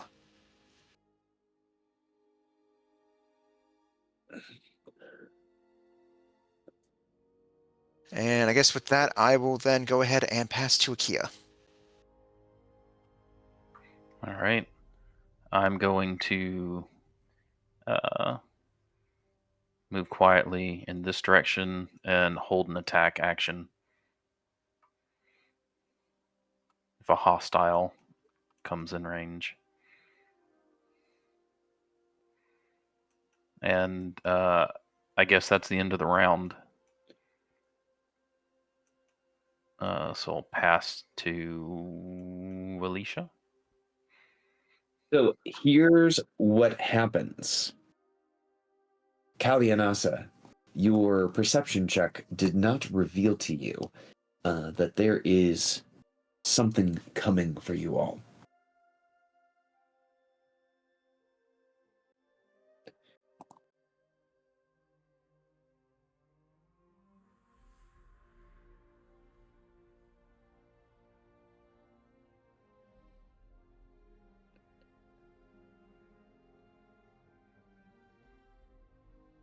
Ah, yes, the consequences of our actions. And what is coming for you all, you ask? Well, let me show you. Coming up from the waist chute, Kalianasa and Ophidian, you see swarms of creatures begin to crawl out. They look like this. Of course. And let me roll them into initiative as they begin crawling and creeping along the cave floor.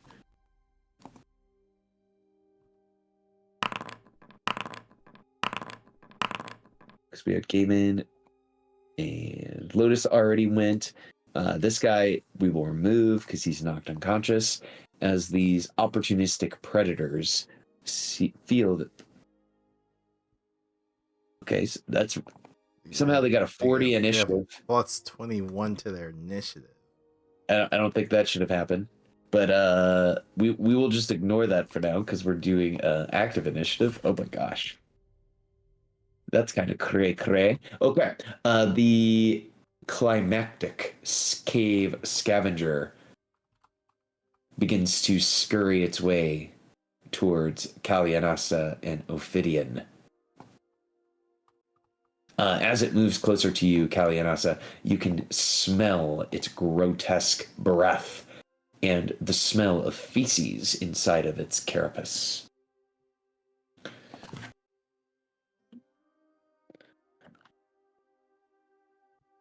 As it makes its way toward our friend Ophidian, it begins to open its jaws.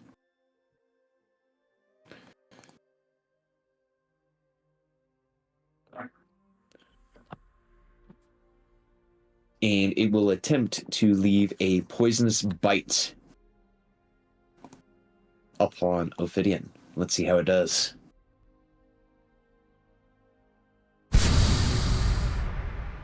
Oof. Yeah, that hits. That is a hit. I'm going to need a Constitution saving throw for Ophidian or be poisoned.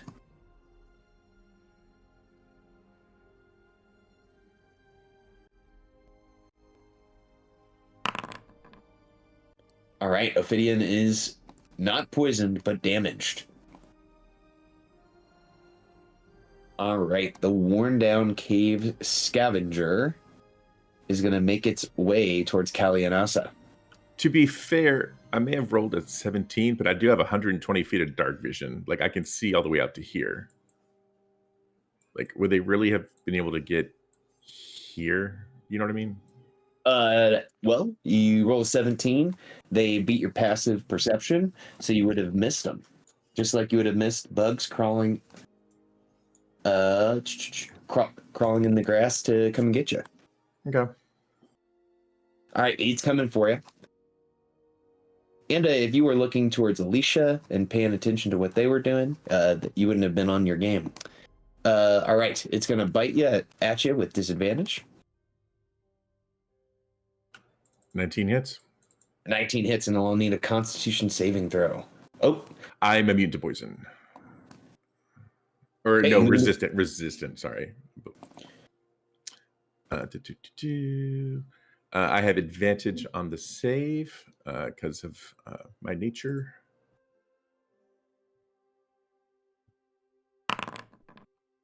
Which doesn't matter. All right, so Kalianasa is going to be poisoned for the next minute, lingering. All right, this next cave scavenger, it's going to try to run past Kalianasa and Ophidian towards Alicia. As it begins to scurry towards her, would either Ophidian or Kalianasa try to opportunity attack as they run towards their back? Nope.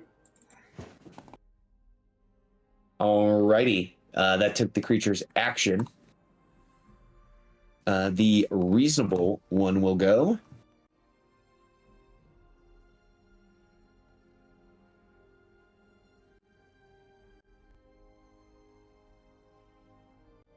And it also is going to start running. Alicia, your senses are a tingle as you look over your shoulder as these creatures are running towards you. Some of them have even started attacking Kalianasa. Okay, so I will pass it to Alicia to start out. I was holding a reaction for something that was hostile that got within range. These creatures are definitely hostile. Guess I have a target-rich environment.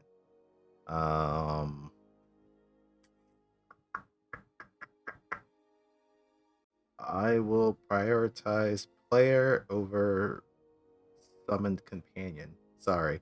So I'm going to blast this one with conviction. 19 to hit. 19 hits. These creatures do not have a high armor class. Okay. 13 points of radiant damage. And what is that? Kalianasa, you get 6 temp HP. Thank you. Mm-hmm.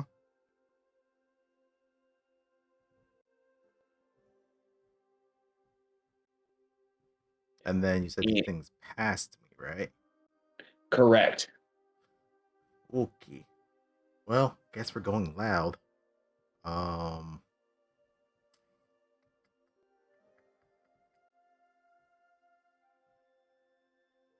I guess we're going loud.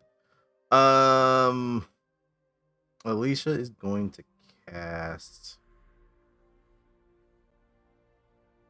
Spirit Guardians.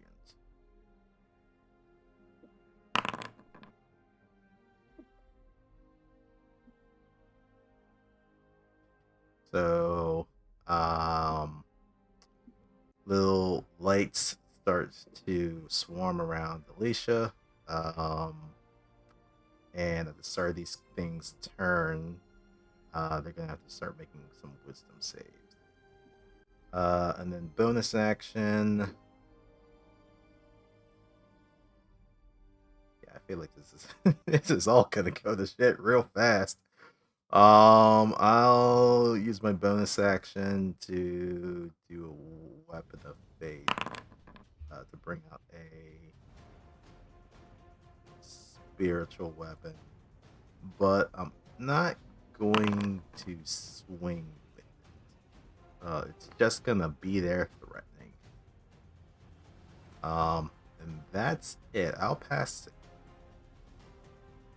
Callie and Nasa to end my turn. All right, Callie and Nasa, these creatures ran up from the dark and just ran straight at you and Ophidian. Two of them have ran by to try to come after Alicia. What do you do? She will cast confusion. Do. Can you move that? Put it on a weird place, but it's supposed to be here to get all four of those guys. Oh, I didn't even see the template go down. Yeah, the map moved and it just went somewhere over here. If you hit the place measure template button again, you can hit it again.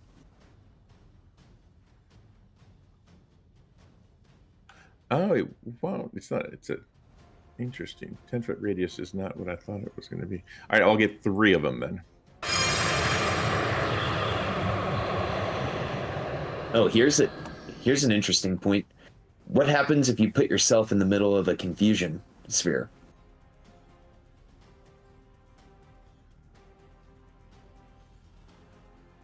Did you? Would it affect me? It says each creature in a 10-foot radius sphere on a. Does it say that you choose? All right. Well, then I would know my own spell, so I won't cast that. Choose. Then. Each creature in a 10-foot radius sphere centered on a point you choose within range must succeed on a Wisdom saving throw. Oh yeah, this is friendly fire. So if you put yourself in it, it would get you.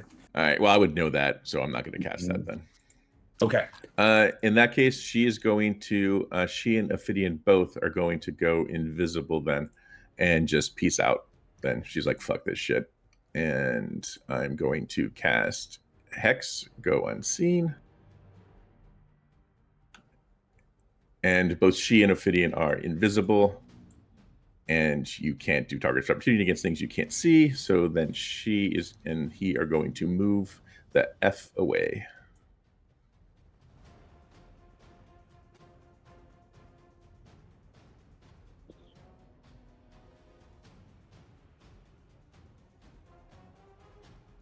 Sorry, I'm not a melee guy, so. That makes sense. All right, so now Kalianasa and Ophidian are invisible. And I'll pass to whoever wants it.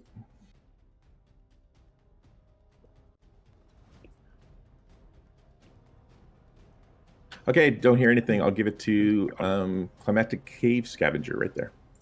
Okay, as you pass the Climatic Cave Scavenger, I got to roll some d20s for these these gentlemen who are over here asleep, because there were some things that happened. So let me roll 4 d20s. They need above a 10. Okay, so 3 of them wake up. They like sit up from bed, and they notice like there's some shizzle going on. And by shizzle, I'm like, there's this big old area of floating spirits.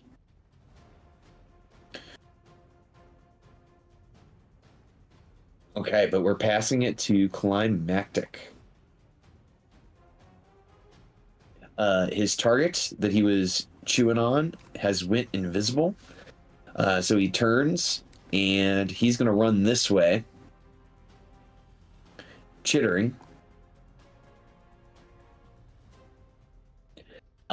Entering into Spirit Guardians because it's a bug. So let's roll its Wisdom save. Oof, not enough. It's going to take 16 points of damage. Uh-huh. All right, it is not liking that. So that's going to make it's moved. So once it enters that space, it's also difficult terrain. So that should be 30 feet of movement here. And it's going to take its action to go 40 feet, 50 feet. Or sorry, not difficult terrain. Their speed is just half while they're in the space. Yes, it's just going to use its action to run out. Gaiman, Lotus, I believe you all can see that there's these ugly bug-like creatures running around.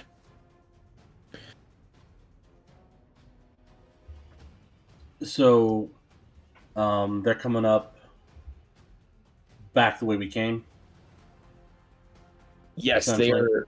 Yes, this creature ran into Alicia's aura, and then it ran out, and then it sees you all. So it may start to come after you guys.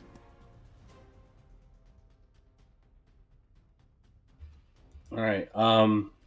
If it's being passed to one of us, Gaiman will take it and he'll go back to help. Yeah, let's pass it to. I'm gonna pass to Gaiman because that sounds fun. All right. He's gonna rush up this critter. It's ugly. It's gross. We stomp on bugs, and we will do so recklessly. With Scoffdung, because that's what we have in our hand. Mm-hmm. Mm.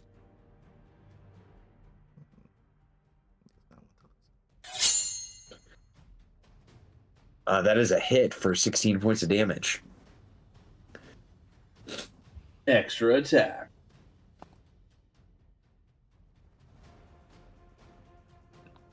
Oh my gosh, non-stop criticals tonight. 17 points of damage. The creature is bloodied. There's this bug the size of a Cocker Spaniel just bleeding profusely all over the ground.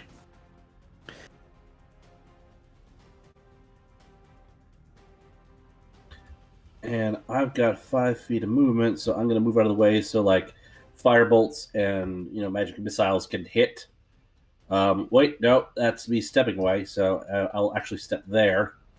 I will pass to Lotus, assuming this critter doesn't steal. Lotus can take it. This guy is already gone. All right, I'll go ahead and move up some.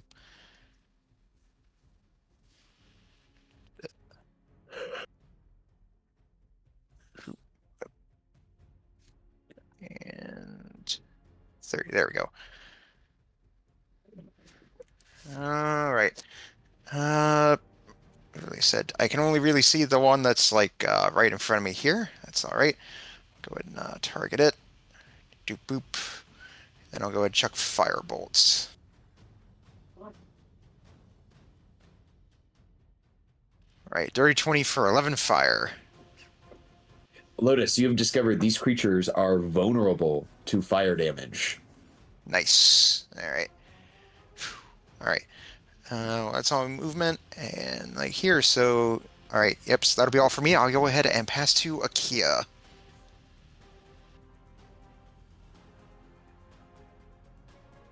All right. I'm gonna start walking. 10, 15, 20, 25, 30. I'm going to check my range here.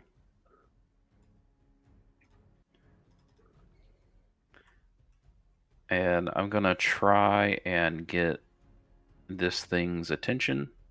I'm going to fire the knobber knocker at it. All right, let's see it.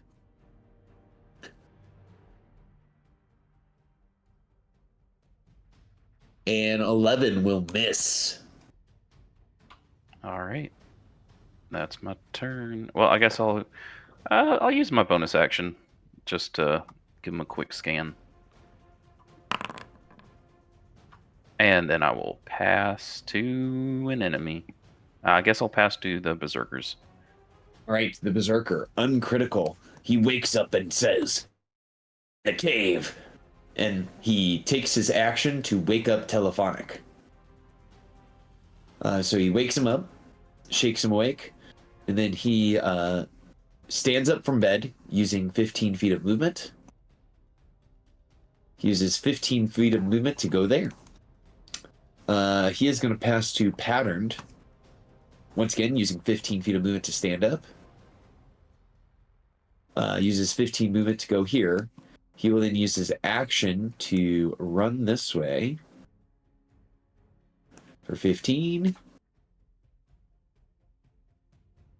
And goes over here. All right. The magical stands up from prone, moves 15 feet, and will use his action to start running down this gangplank.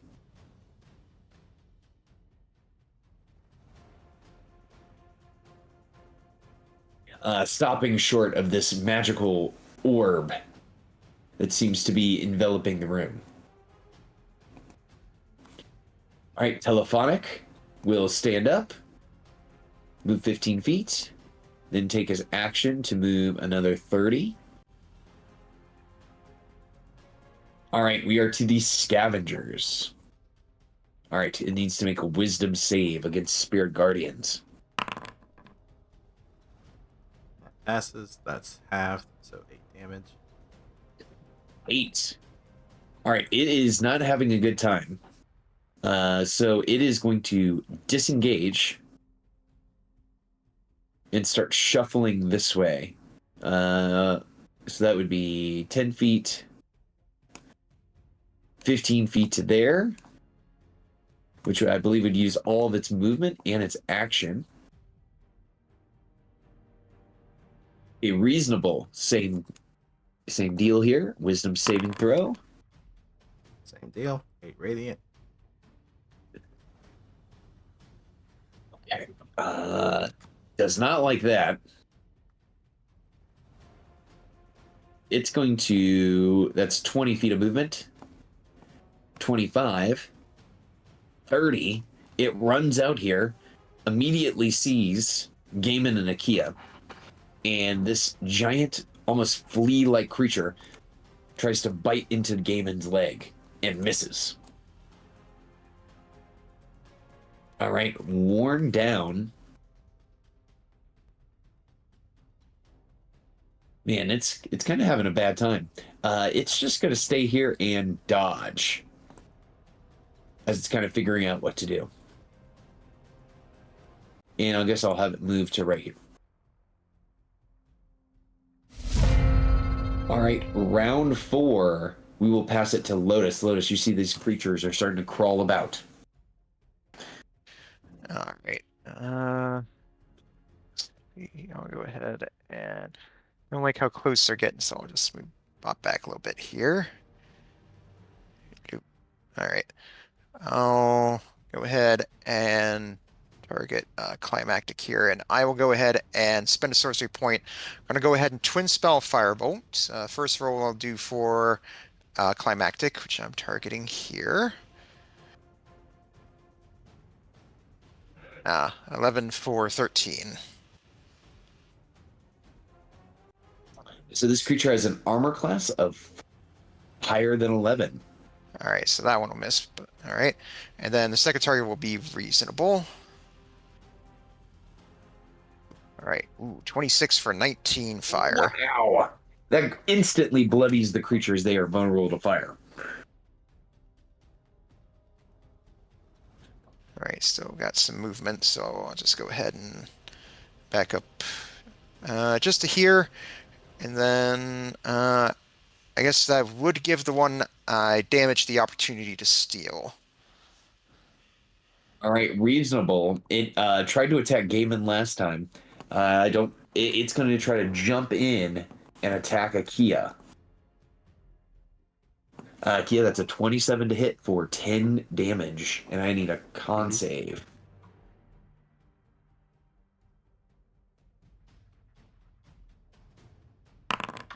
Okay. I am immune to diseases, if that makes a difference.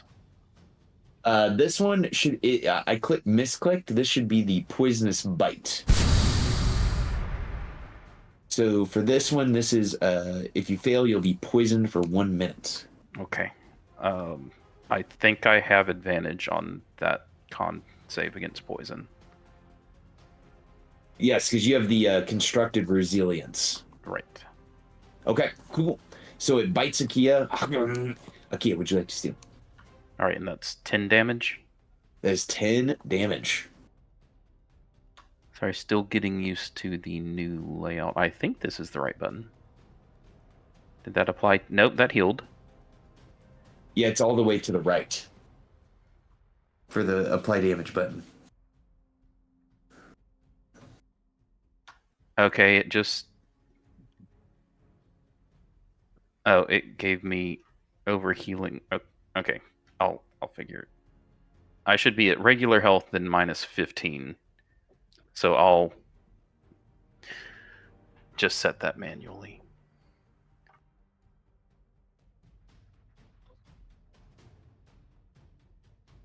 All right. Yeah, I'll... as it hits me, I'll use my reaction to... if I've got charges... I'm sure I've got charges. I think I've only used one. I think I've got 4 charges. Okay. It is hiding my...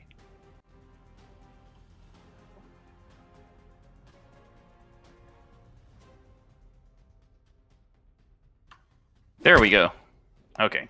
I'm going to use a charge of it to push it 15 feet away, hopefully sending it back into the aura of magic. Here, we'll set this up for you real quick. So this is a reaction, and then you have 4 charges. Which right now you have 3.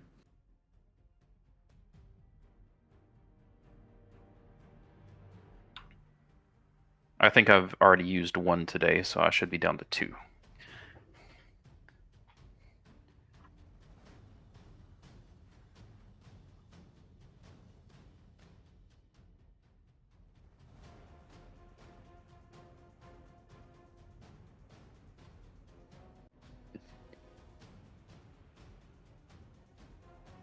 Alrighty, okay. So this creature just gets pushed back. No, I don't think it even gets a save. 5, 10, 15 feet into the aura.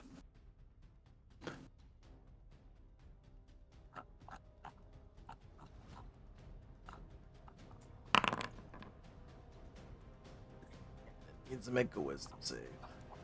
Oh my gosh, this is a good synergy here. So the creature will attempt a wisdom saving throw. If it passes, it takes 7 radiant damage.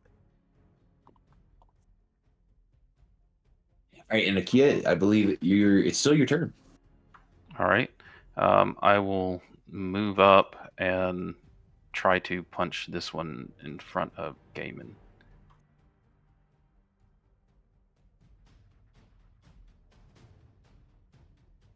$16 for 6. What does it look like as you smoosh the bug? Well, it's thunder damage, so it just explodes slightly more than it should. Just like this, the guts were on top of a speaker. Ew. Gooey speaker.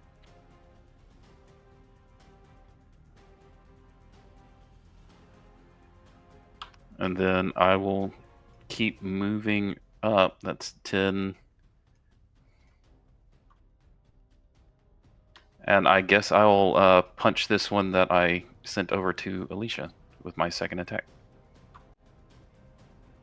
17 for 8. And then I don't want to be in everybody's way, so I will continue moving around. That's 20, 25. The berserkers are down the other way. Berserkers where? I I don't see any the berserkers. pathway that we were going to go down, and then we didn't. You They you can just point Yeah, that's essentially what they're doing. that away. Okay. Yeah. All right. I don't have not having enough movement to get around you. I stop there, but it looks like I'm trying to go that way, and then I will pass to Did reasonable already go? Yeah. I guess I'll pass to Gaiman. All right, Damon, you're up. All right, so the one in front of me is dead. Mm-hmm. Gonna move here.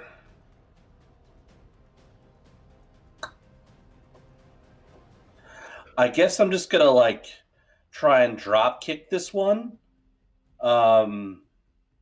into the aura. I gotcha. So a shove action. Yeah, shove action. Do you want me to do like an unarmed strike, or do you want me to do athletics? This would be Represent that. athletics. All right. And it makes an impressive showing. However, it gets pushed into the aura. That needs to make a wisdom save. Here we go. This is no good for those bugs. Oof. As it rolls 15 damage. I'm going to move into the aura myself, and I'm going to go after the one that's near death. Still wielding Scoffnung. Just a regular old, well, not a completely regular old. I'm going to continue to be reckless, and I'm going to stab this fucker. Do it.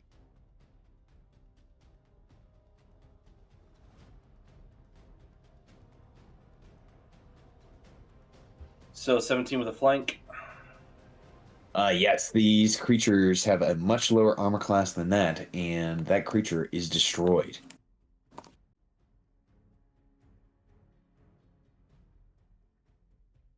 And just for flavor, I'm gonna like beckon at this bug way down and like, come at me, bro. And I will pass too. The impulsive cave scavenger is going to steal.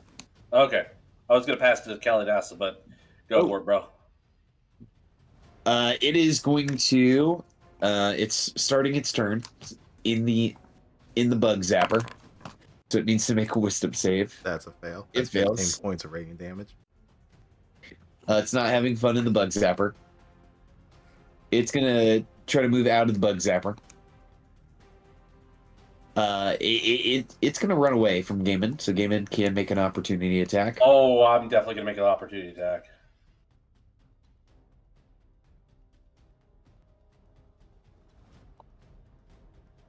For 14 damage, okay.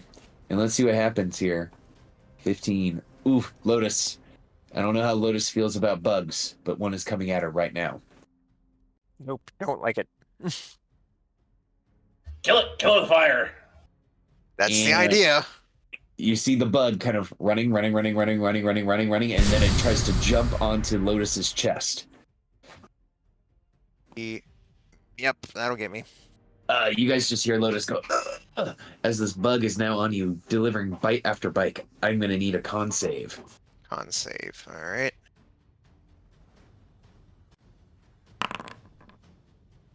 Oh, come on. Okay, so Lotus is poisoned. All right.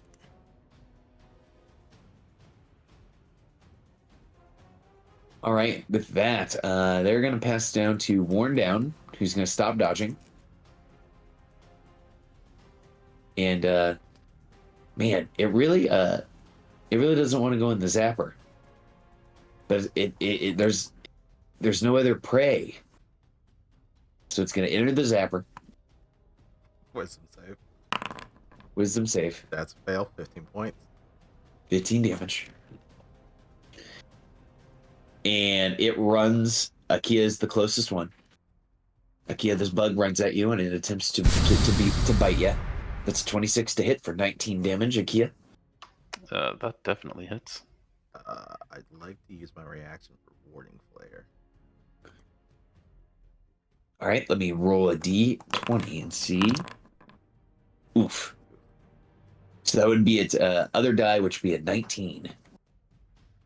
So Akia, it still gets you? What? for now. Oh, the damage roll? Oh, I rolled a d20 Uh-huh. because Alicia used her warding flare to see if it would have missed. And Oh, its and then like other, +7. yeah, 19 plus 8 would be 27 to hit. All right, yeah, that hurts. Okay, now how do I apply this damage? All right, I think I got it. All right, and I'm gonna need another con save to see if you get poisoned by these creatures.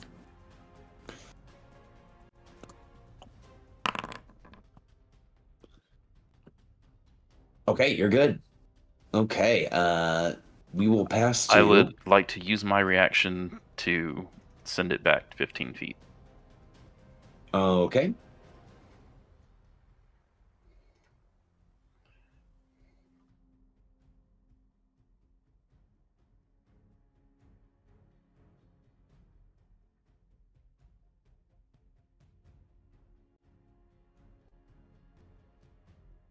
Okay, repulsion shield used. All right, it's gonna pass to the berserkers.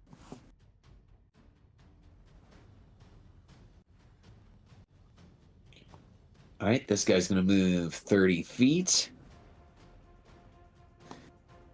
He isn't going to action dash. Lotus, you see someone running around the corner, and they're like, "What?" as they see you.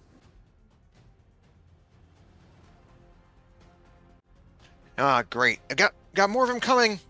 All right, Magical is going to aim at Alicia. And they are going to make 2 attacks. They reach over to the wall, and they pull over a Chartalin Javelin, and they're going to throw one at Alicia. Oof! That's rude. Yeah, that hits. Alicia, you look down to your left thigh, and you see that there is a javelin sticking in your left thigh. Alright. Saving throw. Made it. No problem. All right, and they will throw the other javelin at Alicia as well. Oh my gosh. That hits. And you look at your right thigh, and you now have a javelin in your right thigh. Make it. But we're all good. Really. We're all good. Alicia, would you like to steal after getting javelined in both thighs? I will steal. Alright.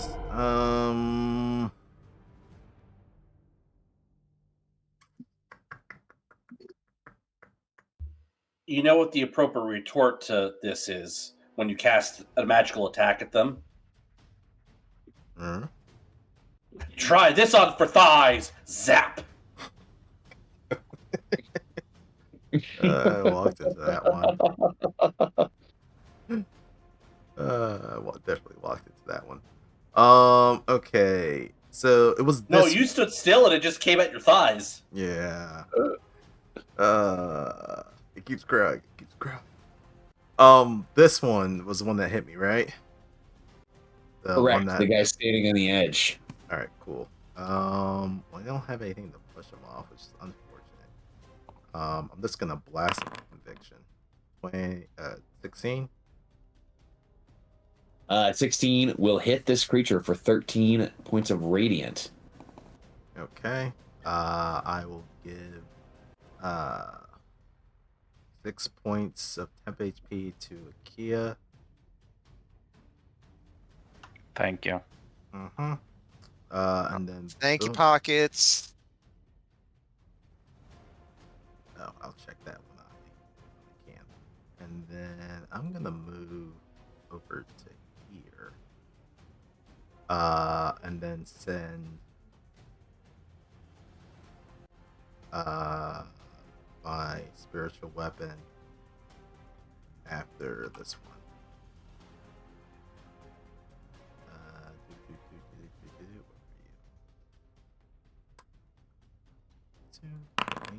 Whack. 13.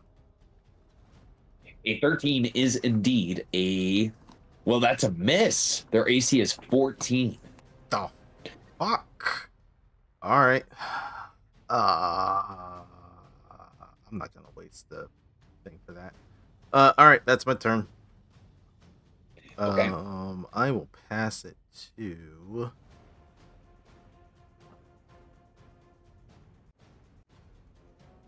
Hmm, Callie has it. Pass it to the berserkers. They'll come after me. It's fine. Yeah. I'm a good. I'll pass it to the berserkers. Yeah. All right. Uncritical. Runs 20 feet here, 25 feet, 30 feet. He can't make out anyone on that side, so he's just gonna run in to the aura because he's crazy pants, using his action to run in. All right. Wisdom save. So it's 5, 15, 25, 30 to here. And here's the wisdom save as it gets bug zapped. That's a fail. Ooh. 15 radiance. Absolutely.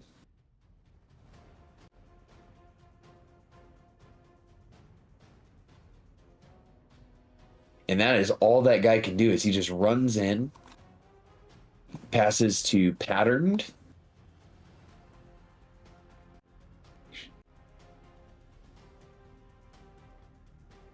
As this guy uses his action to move in. Kalianasa, you're up. You hear there's all sorts of craziness happening. Yeah. So she will whisper to Ophidian, still invisible, to go and close the poop chute.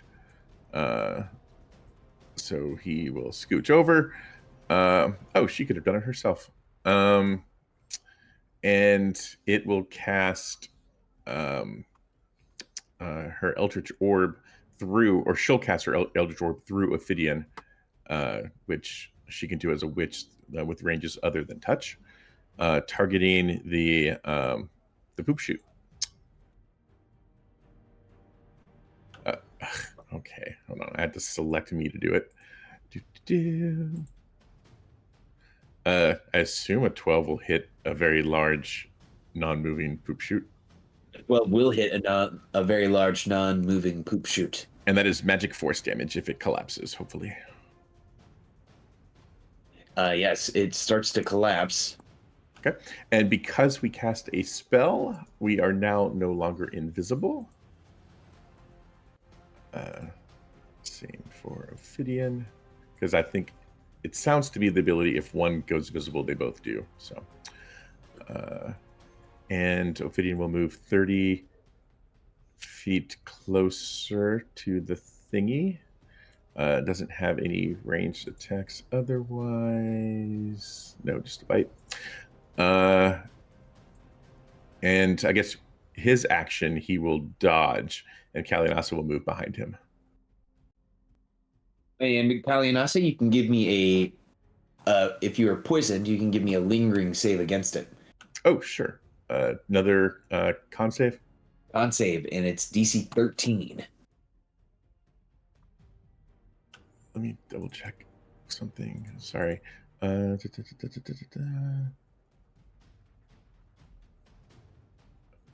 nature. Advantage on disease and poison. Okay. Yeah. So I'm sorry. Does it give me a disadvantage on saving throws? Attack Attacks rolls and and skills. ability checks. Attacks and checks. Okay, so I would have advantage on this then. Oh well, sorry, that's him. But what was the dice roll? A 9. What is my con bonus? Because I'm sure it's different. Oh no, I guess it would be the same. Okay, so yeah, 15. Does that save? 15 saves. Okay, no longer poisoned. Yay. And yeah, and he's dodging, and that is it for me. I will pass to Lotus. Yeah, because Right, I didn't damage anyone. In round 5, Lotus, you are up. You see that there are 2 berserkers, and there's a cave scavenger. Oh boy, I'm in a rough spot here once again in melee when I really don't want to be. All right. Let's see, probably best thing I could do right now is melee. Don't have much going on. You know what? Fuck it. I'm gonna go ahead and bust it out so I can give myself a bit more here. So you see her reach inside pack. I'm gonna go ahead and bust out the Tensor's transformation scroll. Holy shit.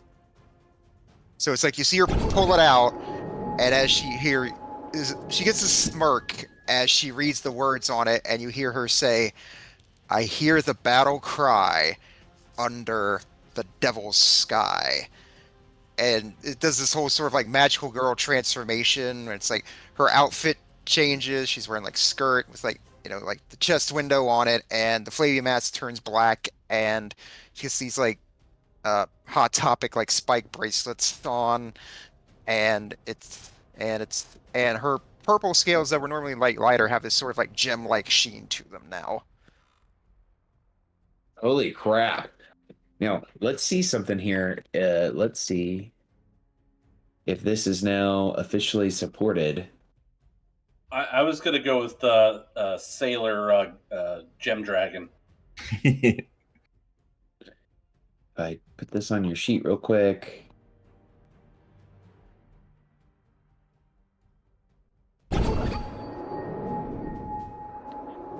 I was looking to see if there was an active effect in the system for it, but no active effect quite yet. So we'll have to build that for you.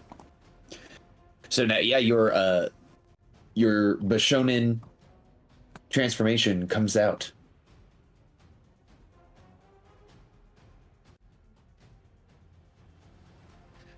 So we just sort of grin at the scavenger and the berserker and say like, devil princesses come out to play.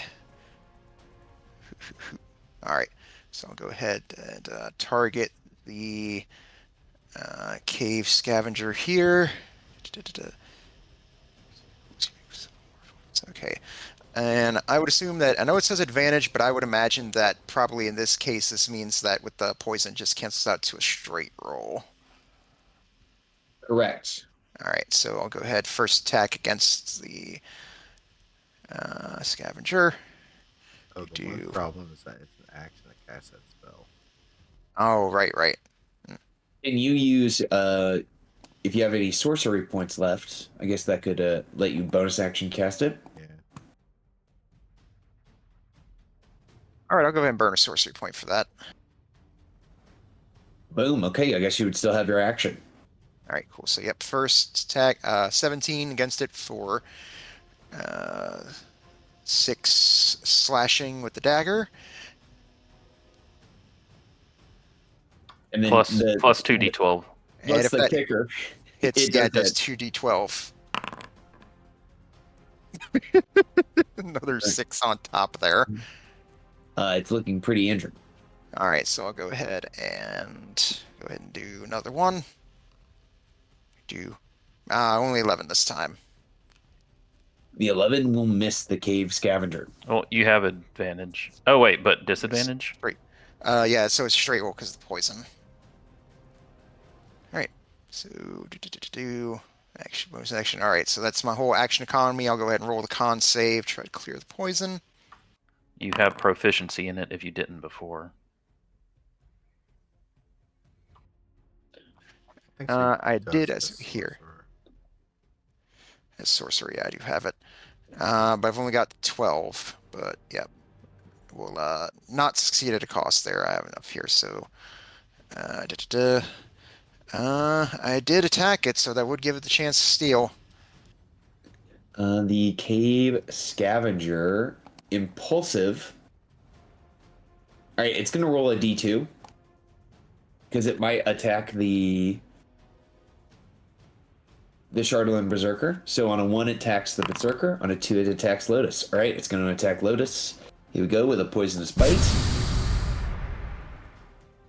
All right, yep, that'll hit.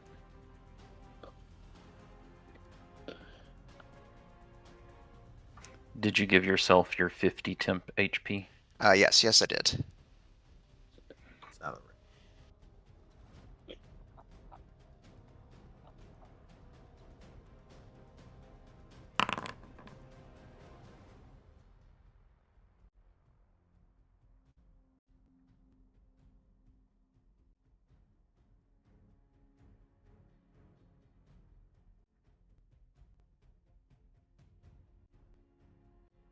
Okay, so let's see here. Lotus is good. The creature is going to go ahead and pass to Akia. Akia, what are you going to do this round? I'll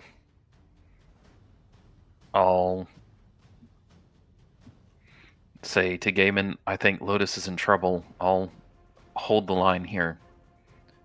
And I'll just step around, see what I can see. Yeah, I'm probably in a good of a spot as I will be. We've fought these things before. Did we ever learn that they had like any what's it called? Vulnerabilities? I can't remember if you learned if you had if they had any vulnerabilities. I don't think so. Okay. I'm gonna bonus action drink a potion. Definitely know that their weapons can poison you.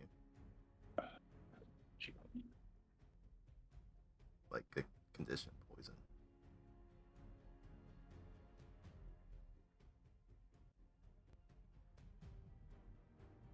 And then I guess well, I feel like this thing is going to, this cave scavenger is just going to come up behind me and attack me, so I might as well attack it, because I know it's vulnerable to fire.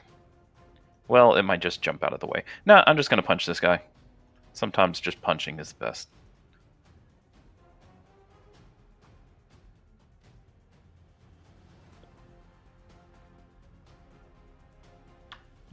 Two attacks. Okay, one of those is a miss, and the other is a hit. Okay. It is taunted. And I'll just stand there, I think. I think that's probably the best. Or should I move 5 feet over? I guess that's fine. Yeah, I'll stand there, and I guess they're going to steal. So this is uncritical. It will steal. All right, uncritical. It is going to be La Reckless as it sees you in its home. It also is going to make a wisdom save. I'll roll a fresh set of damage each round. That can be what's used for anyone else who goes into the order. That works. All right, it's going to take 10 damage. It is bloodied. It just got punched by Akia. It's going to gain an advantage on this, and it's going to attack twice. 17 is going to miss Akia, and then a 22 is going to hit. All right. I'll take it. All right, and give us a con save against the poison effect. 20. All right, no problem. Alrighty. All right, telephonic. He sees his bro has this handled, and he sees there's some people down here. He is going to leave this thing's threatened range, and the bug will try to attack. The bug will hit this guy as he runs away from it.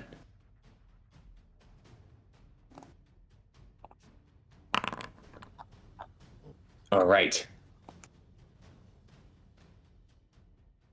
This chap will run to here. He sees Gaiman here. Gaiman, as he runs up, he throws 2 javelins your way. Unfortunately, both those hit. So, Gaiman, you look over at Alicia, who has 2 spears in her right and left thigh, and you now have 2 spears in your right and left thigh.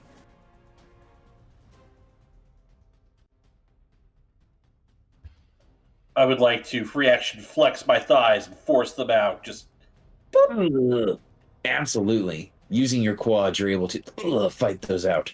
Gaiman, would you like to steal? Oh, absolutely. Oh, do I need to make a... Oh, I need to make con saves. Yes, for the poison.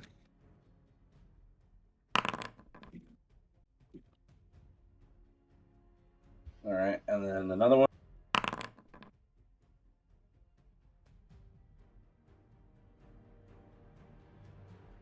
All right, and I'm just going to take the damage, so that's 18.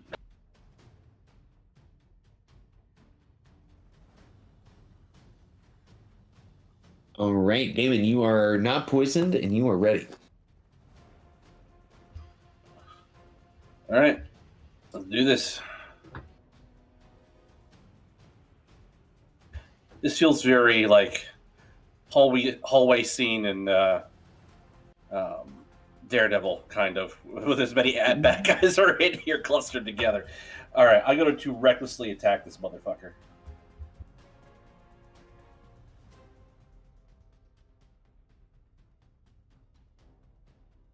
Oof. Yeah, that is a big hit.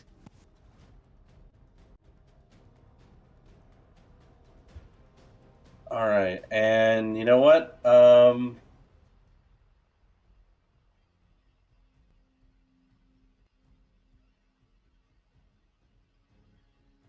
right, and then I'm going to... So mechanically, the way it's set up, the sword, I have to like decide whether or not to use a charge when I attack. But the way I read it is like, when you hit, you can force the target to make a DC 15 con save. So can I just see if I hit in the first place and then kill it, and then if I don't, I can try and make him, make the con save and use a charge? Absolutely. All right. So, yeah.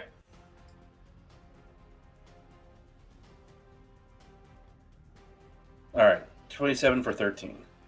Okay, 27 for 13 damage, and they will attempt a con save.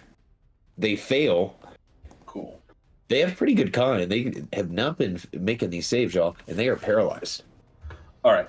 Gaiman is going to move past them to put himself in a not great position, but to draw attention away from Lotus. And so he's going to step around the paralyzed guy, like just ignoring him altogether and just banging his short sword on his shield, and sort of calling out, "Do you recognize this sword? I took it off your dead king. Come at me, you bastards!" And that'll be my turn. I will pass to... has magical or pattern gun? Who's in front of me? Their name's not popping up. Oh, this is patterned. All right, I'll pass to patterned. Resources. Oh, yeah, for some reason it didn't pop up.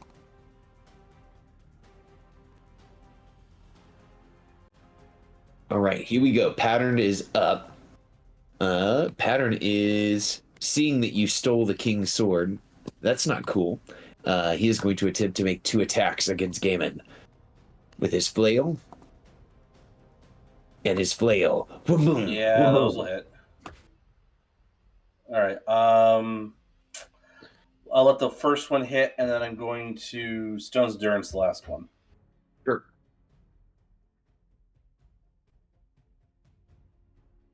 And then after it hits you twice. What? No, Stone's Endurance is no longer supported. That's really strange because I thought you used it last week. I did. It says usage of item use is no longer supported in item macros. Return true in macro in order to fall back to system's use method. Give it another try. All right. Third time's the charm.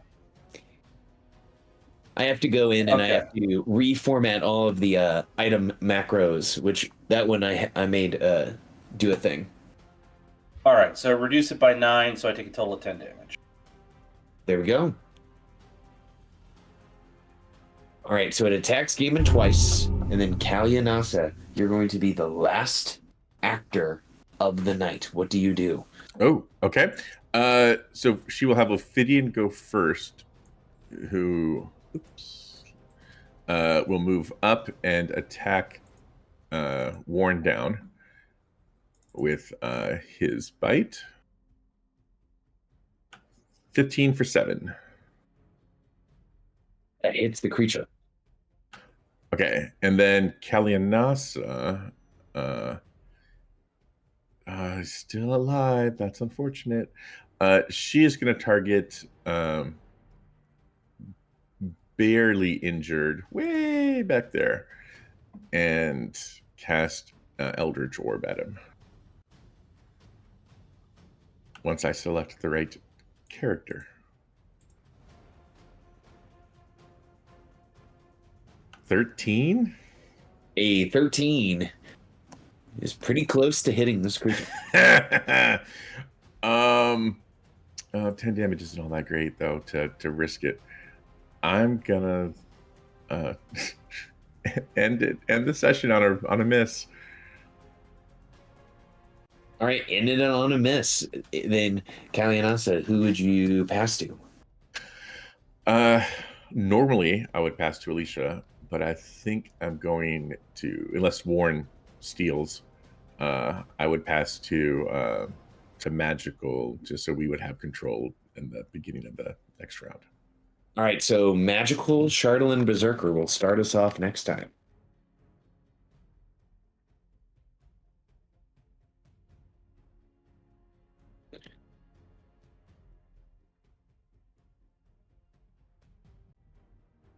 Excellent. As this huge combat is kind of erupting out throughout this cavern, I will take us back to the start page.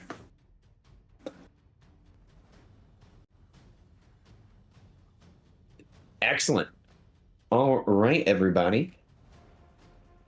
Thank you guys for all being willing to play this evening and get after it in this adventure as you guys try to close up the saga of these Chardalyn Berserkers and this strange brazier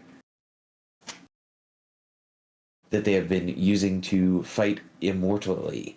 However, you guys shut it off, or that would have made this fight very challenging. Thank God. Absolutely. Well, all right, y'all. Well, I hope you guys have a good weekend and a good rest of your evening, and we will close our adventure in this cavern next week, and then we will move forward with our next adventure. Let me know if you guys find any other bugs or anything you need that I need to kind of patch up, and I will do so during the week. All right, sounds good. All right, thanks for the game. Thanks, My Orf. pleasure. Thanks My for running. pleasure, gentlemen. All right, gentlemen. You have a good rest of your evening. Bye-bye. Bye. Thanks everyone for tuning in. Catch you next time.